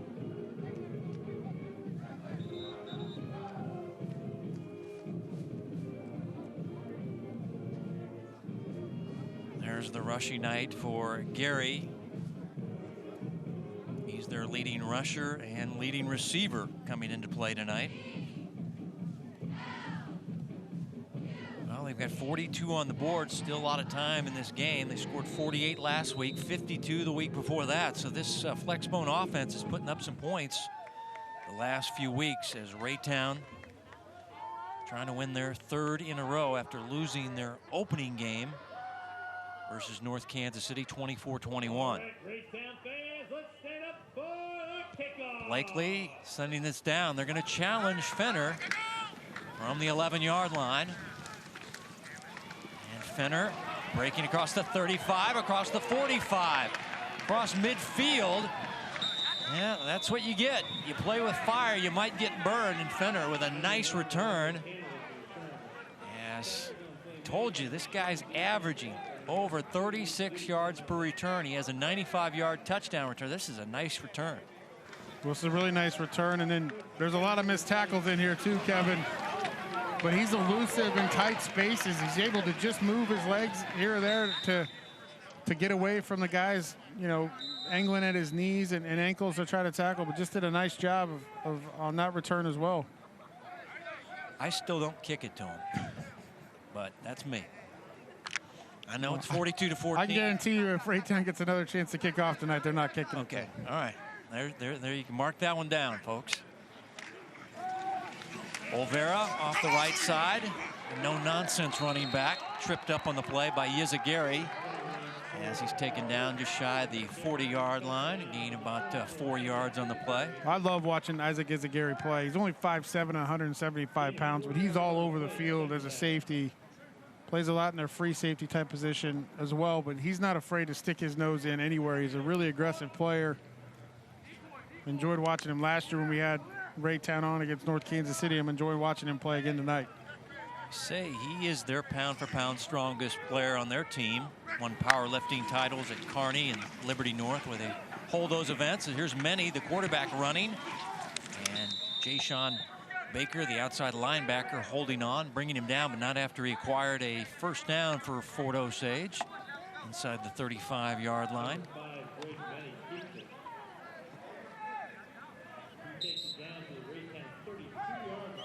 Spotted at the 32, 1st and 10.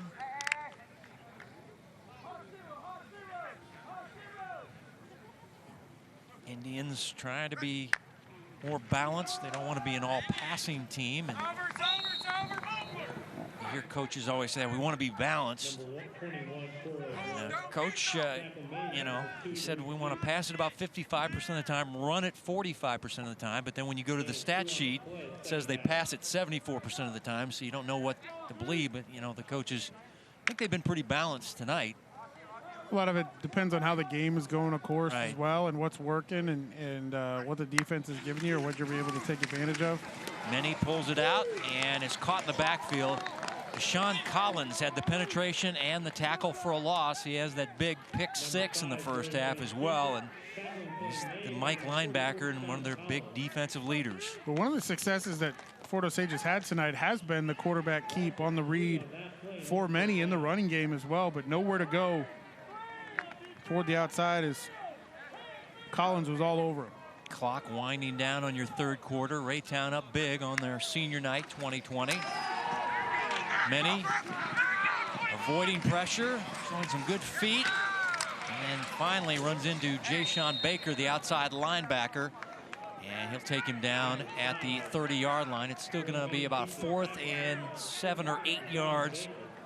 You need to get it down to the 22-yard line. Make it 4th down and 8 facing many in the offense. Oh, this is talk about the scramble drill. They will go on 4th down and 8 as we're winding the third quarter clock. Pass is caught by Fenner in the space. This is where he's dangerous. And Fenner still fighting and gets leveled by Cotton. Tell you what, Cotton is flying around tonight. Big number 90 and letting everybody know about it. As that's the end of the third quarter. Raytown leading it 42-14 as you're watching Suburban Middle 7 football on the Hy-Vee High School Game of the Week.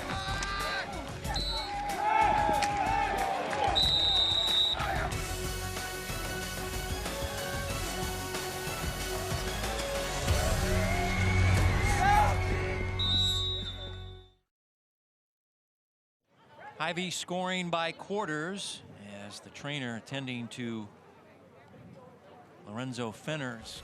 I have a hand issue there as Cotton came up from behind and really put a hard hit on Fenner.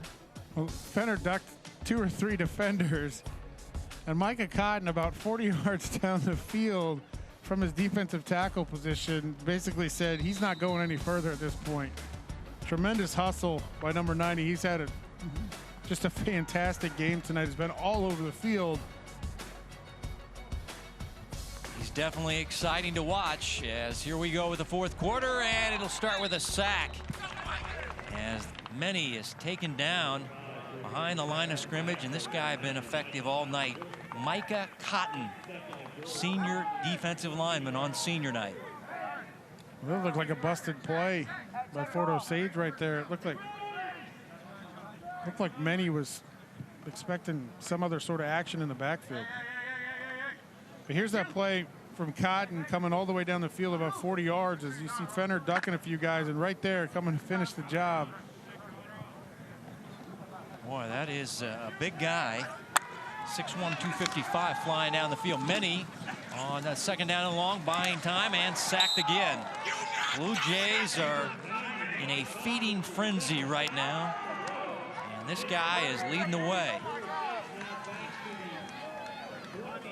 Micah Cotton. Well, Greg Many just really has no time to throw the football whatsoever. He's getting pressure from multiple areas. On the defensive line, Raytown's bringing backers off the edge and up in the middle a few times, and really Fort Osage has had no answer from the offensive line standpoint of being able to pick it up.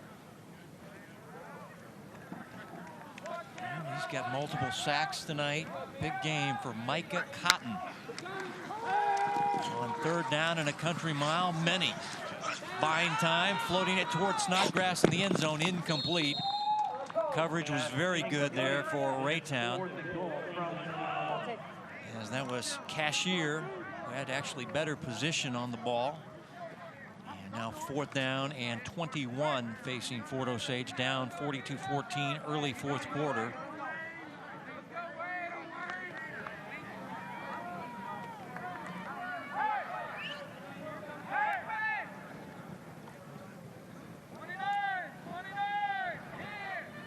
Fort Osage here on 4th down really has no other choice but to go for it. Well, they will go for it out of the pistol. Pressure coming. Floating the fade into the back of the end zone. Incomplete for Fenner. Good effort by Lorenzo. And the coverage by Davion Key. And now Fenner is still down and a little shaken up. Well, this isn't good. He fell into really where the long jump pit is back there. And it looks like some of the track equipment is back there, and that's where he ended up. That's where it's just into the back of the end zone. Manny getting some pressure going to his big wide receiver on the outside. That's a good matchup we've seen all night. That's hard surface right there. That's concrete right there. He landed on right on his hip in the back of the end zone. Well, this is looks like the long jump pit is over there, and it's covered up, and now he's a little shaken up. He's all right. Yeah, that's just a looked like his hip came right down on that seam right there where the little concrete is and the cover on the long jump pit. Good coverage on the outside right there by Key as well. He tries to right here. You're going to watch his hip right there. Knee, there. His left knee, I guess, and hip. Yep, it's just not a good landing surface if you're a player. Knowing Lorenzo, he'll be back in the ball game. He is one tough cookie. And taking over on downs will be the Raytown offense, leading 42-14. Just over 10 to play in your 4th quarter. As Nursery is in the backfield with White Bear. Has got a play clock issue, as you see. The officials all doing the hand gesture to the sky, so there's something with the play clock. That's the hold up, and now we're ready to go. 1st and 10. And White Bear wanted to go deep. Now he will tuck and take off. He's a very effective runner, not the fastest guy in the world, and then he's knocked out of bounds. And how is that not a flag? He must have contacted him in play here, but boy, yeah, White Bear ended up on the track, didn't he? Yeah, nowhere to go with this football, and then does a nice job in a juke, and he's actually inbounds when he gets hit, I think. But it's the boy, I don't know about that. I'll tell you this right now: his teammates have to do a better. In lane 3 on the track. This momentum's taken in there, but the guys on the sideline have to do a better job, I think, too. Just from a team, help your quarterback out and help stop and don't move out of the way, because his helmet right up against the edge of that bench right there. That was close, but yeah. You see White Bear checking his elbow there as he ended up, I think it was lane 3 or 4 on the track. But he did get the 1st down on the rushing attempt. And this running play is going, well, I thought it was going to go nowhere. And then now all of a sudden was that Reichert getting behind him? When you get big number 76 pushing you up the field, Ursary goes for a nice gain. Looked like Dickman had him, and then all of a sudden you just see the pile. It's like a rugby pile. I'm not so sure at the end of this play. Big hits inside. I'm not so sure at the end of this play that Ursary's feet are even on the ground, because it almost looked like he was getting carried up the field. All right. Close to the 1st down. What a play. It ends up being a 9-yard run or scrum, whatever you want to go with there. Ursary. 1st down and more, 2nd level, and he's down near the 30-yard line, make it the 29. It's a 1st down run. Well, Ursary's had the big night, 3 touchdowns, and goes for 24 on that play. Well, this has kind of been the story of Fort Osage on defense tonight. They had penetration inside. You're going to see it right here, just missing the tackle, right at the point of attack in the hole. That was Hawkins. And that's Hawkins, who's really a sound tackler. And he knows he's got to make that play, but he makes that play. It's a 2-yard loss. 1st and 10. Blue Jays on the move. Quarterback read option, and he cuts it up and hit from behind by Hawkins. As he'll get yardage to the 23, gain of 5 for White Bear. He did throw an interception, his 1st turnover of the year. And now we get an official's timeout.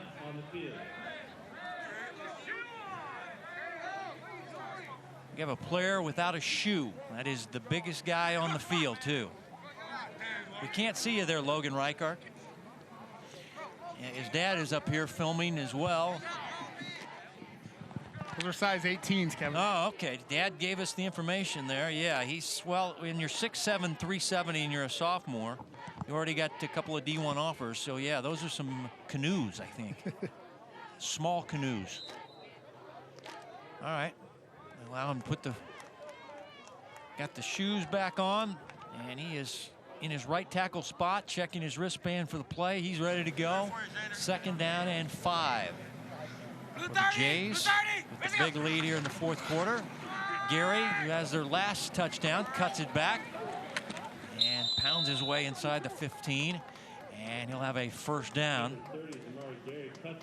Well, the flex bone will be in its all its glory next week, Mark. Yes. You see, with the COVID scheduling, Raytown is going to take on St. Thomas Aquinas. They're going to bring him here. Randy Dryling's team and their flex bone with their star running back, Tank Young. This will be the battle of the flex bones next week. That should be interesting. And this is Gary zigzagging his way into the end zone for his 2nd touchdown of the night. 13 yards for Zamari Gary. He now has 11 touchdowns on the year to lead Raytown. And tell you what, this guy, he is explosive. We thought it was Freddie's night, but Gary says, hold on a second. I got to get a few more touches under my belt, and I'll get into the end zone. And Gary with a nice touchdown run of 13 yards. They've just got a lot of explosive playmakers in this offense, and switching to this flex bone this year. We mentioned at the outset they lost Joe Campbell, who was our quarterback, Dante Manning, of course, Devontae Key, explosive playmakers in their own right from a year ago.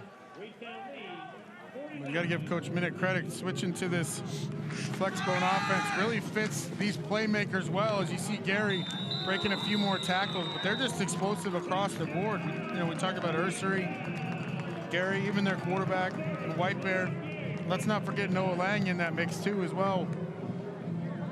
4 different guys that are explosive and that can make plays and almost are equal across the board. I know Gary came in leading them in rushing and receiving, but they've been able to spread the football around touch-wise, and defensively it just makes it extremely difficult for you because you really can't key in on 1 or 2 guys. Give credit to the offensive line, the guys up front. They've got an all-stater in Sasser and Campbell. The left side is real strong, and Morrow, Brooks, and Reichert. But nearing 100 yards on some limited touches.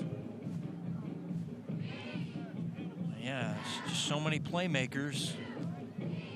And once again, all underclassmen for this Raytown squad. Quarterback's a sophomore. 2 of the 3 running backs are sophomores. Gary is a junior.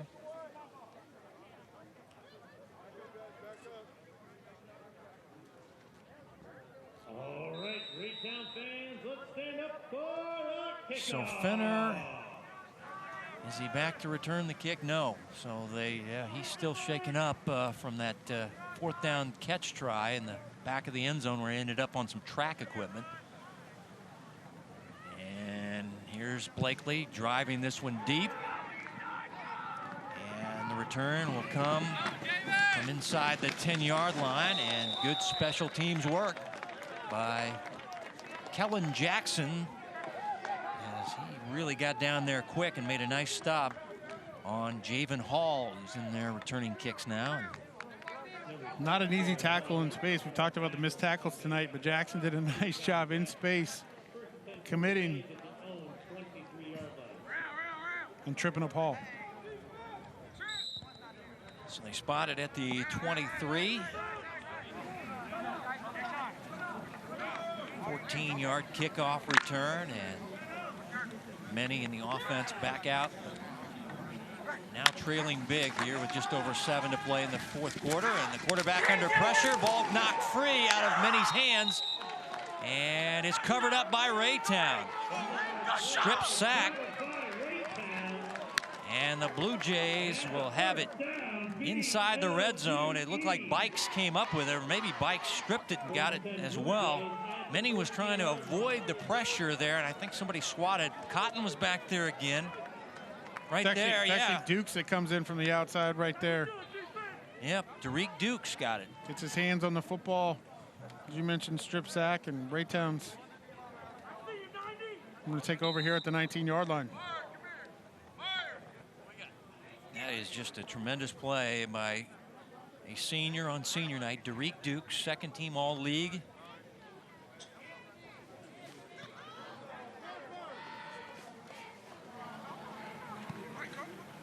I know that the college scouts love talking to Coach Minnick because he's got some guys here.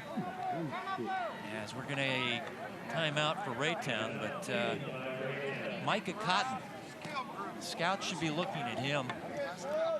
If he wants a cheerleading scholarship, maybe that, or maybe playing the defensive line.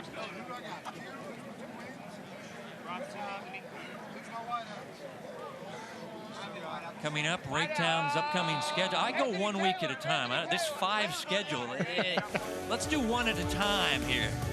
St. Thomas Aquinas from the Kansas side will come to Raytown. Then it's more conference action with Belton. And they're at Lee Summit, GV on the 16th, and then at Truman the 23rd.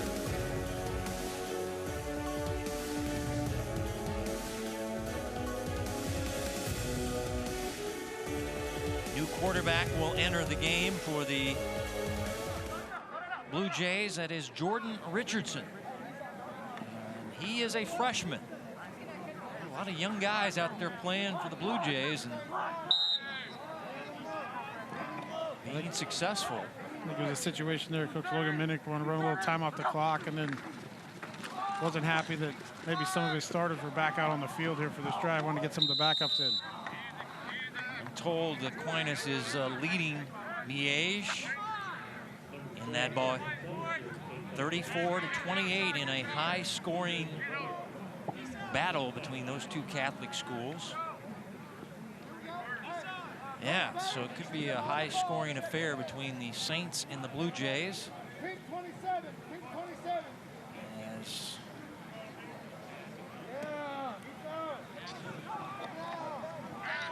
check that quarterback situation. It's Stubblefield, I should say, at quarterback.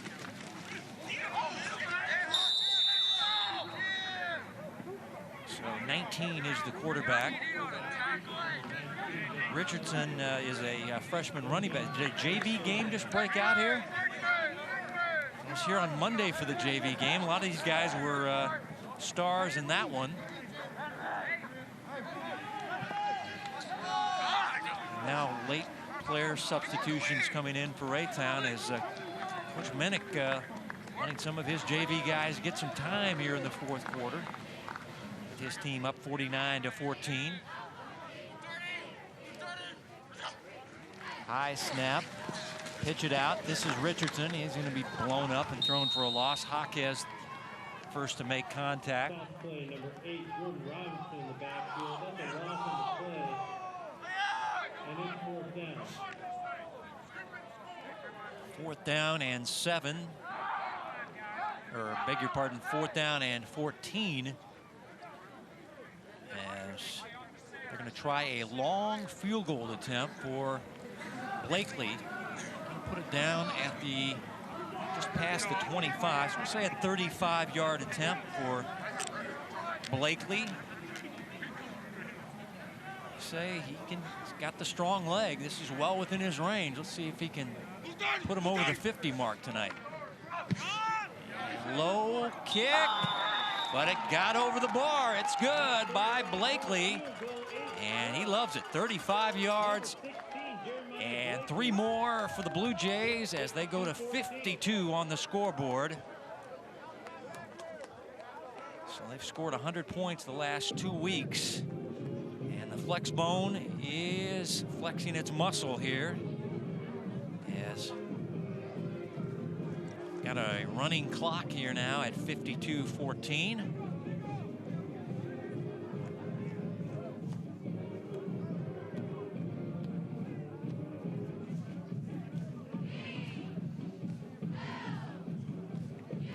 Raytown came out to start the second half with the onside kick and really set the tempo and stole the momentum back, or what momentum Fort Osage had. Kevin, let's go back to the last play of the first half, too. With Lorenzo Fenner, if he gets in the end zone, it's only a 7-point game at halftime right there with about 4 seconds left in the last play of the first half. Completely would have changed this game as well, but Raytown took the reins with the onside kick and has never looked back here. Yeah, I think Coach Minnick really sandbagged me on the onside kicks. I said, yeah, you guys used to be a big onside kick team. Here's Hall on a conventional kick, running into a blue wall at the 20-yard line. I said, you used to be a big onside kicking team back in last couple of years. Oh, no, we're not doing that much anymore. No, we don't do that much anymore. Third quarter kickoff, onside kick. It's successful. They punch it in for points, and they haven't looked back since. So 52-14. This team scored 52 in week 2, 48 in week 3. Now they got 52 again, and I expect a high-scoring game with St. Thomas Aquinas next week. Coach Dreiling, you talk about the flex bone guys that have been running it the longest. He was running it back in his days when he was at Hutchinson. The guy ran it for him was Dustin Delaney, the Shawnee Mission East coach. Flag is down on the play. False start on the offense. 5-yard penalty. Repeat first down. And 15 from the 14-yard line. Correction, from the 9-yard line. So they move it back inside the 10-yard line. So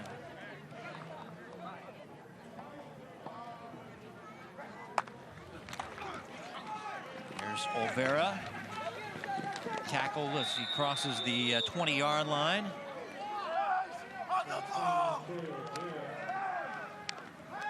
That's Tyler Cooper, junior linebacker.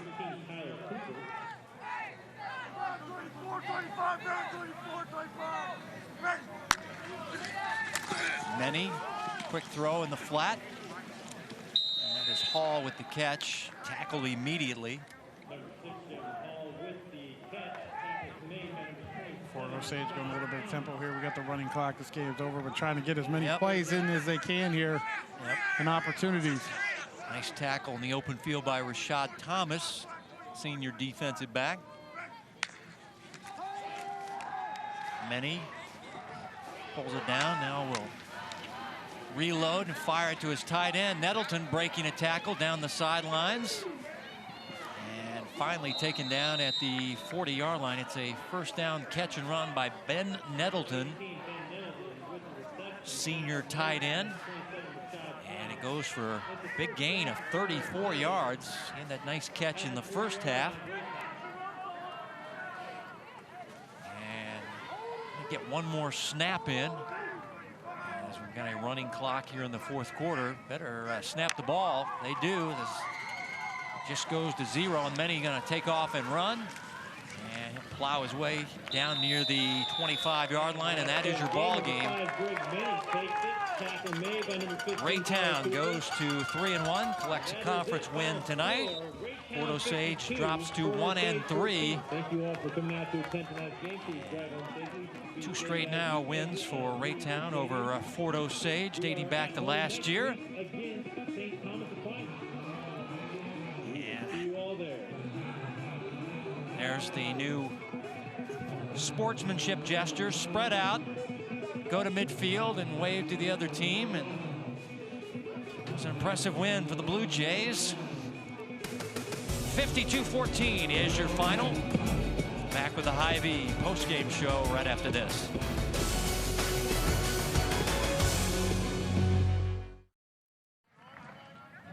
Well, senior night here at Raytown. They got their new renovated stadium on display here at Chitwood Stadium. And it was close there for a while, but like you said, it seemed like every time Fort Osage would get back in it, the Blue Jays had an answer. And like you said, a little onside kick, well, you know, little things in the game sometimes make a big difference. And Raytown, once they got that and scored, they never really looked back. No, they didn't. And, you know, they really controlled this game from the start, Kevin. But Fort Osage kept fighting back and had a little bit of life with the fumble recovery for a touchdown right at the end or near the end of the first half and got the momentum going into halftime. But Raytown, as I mentioned, really controlled this game and took it upon themselves to go ahead and try the onside kick and switch the momentum back on their side.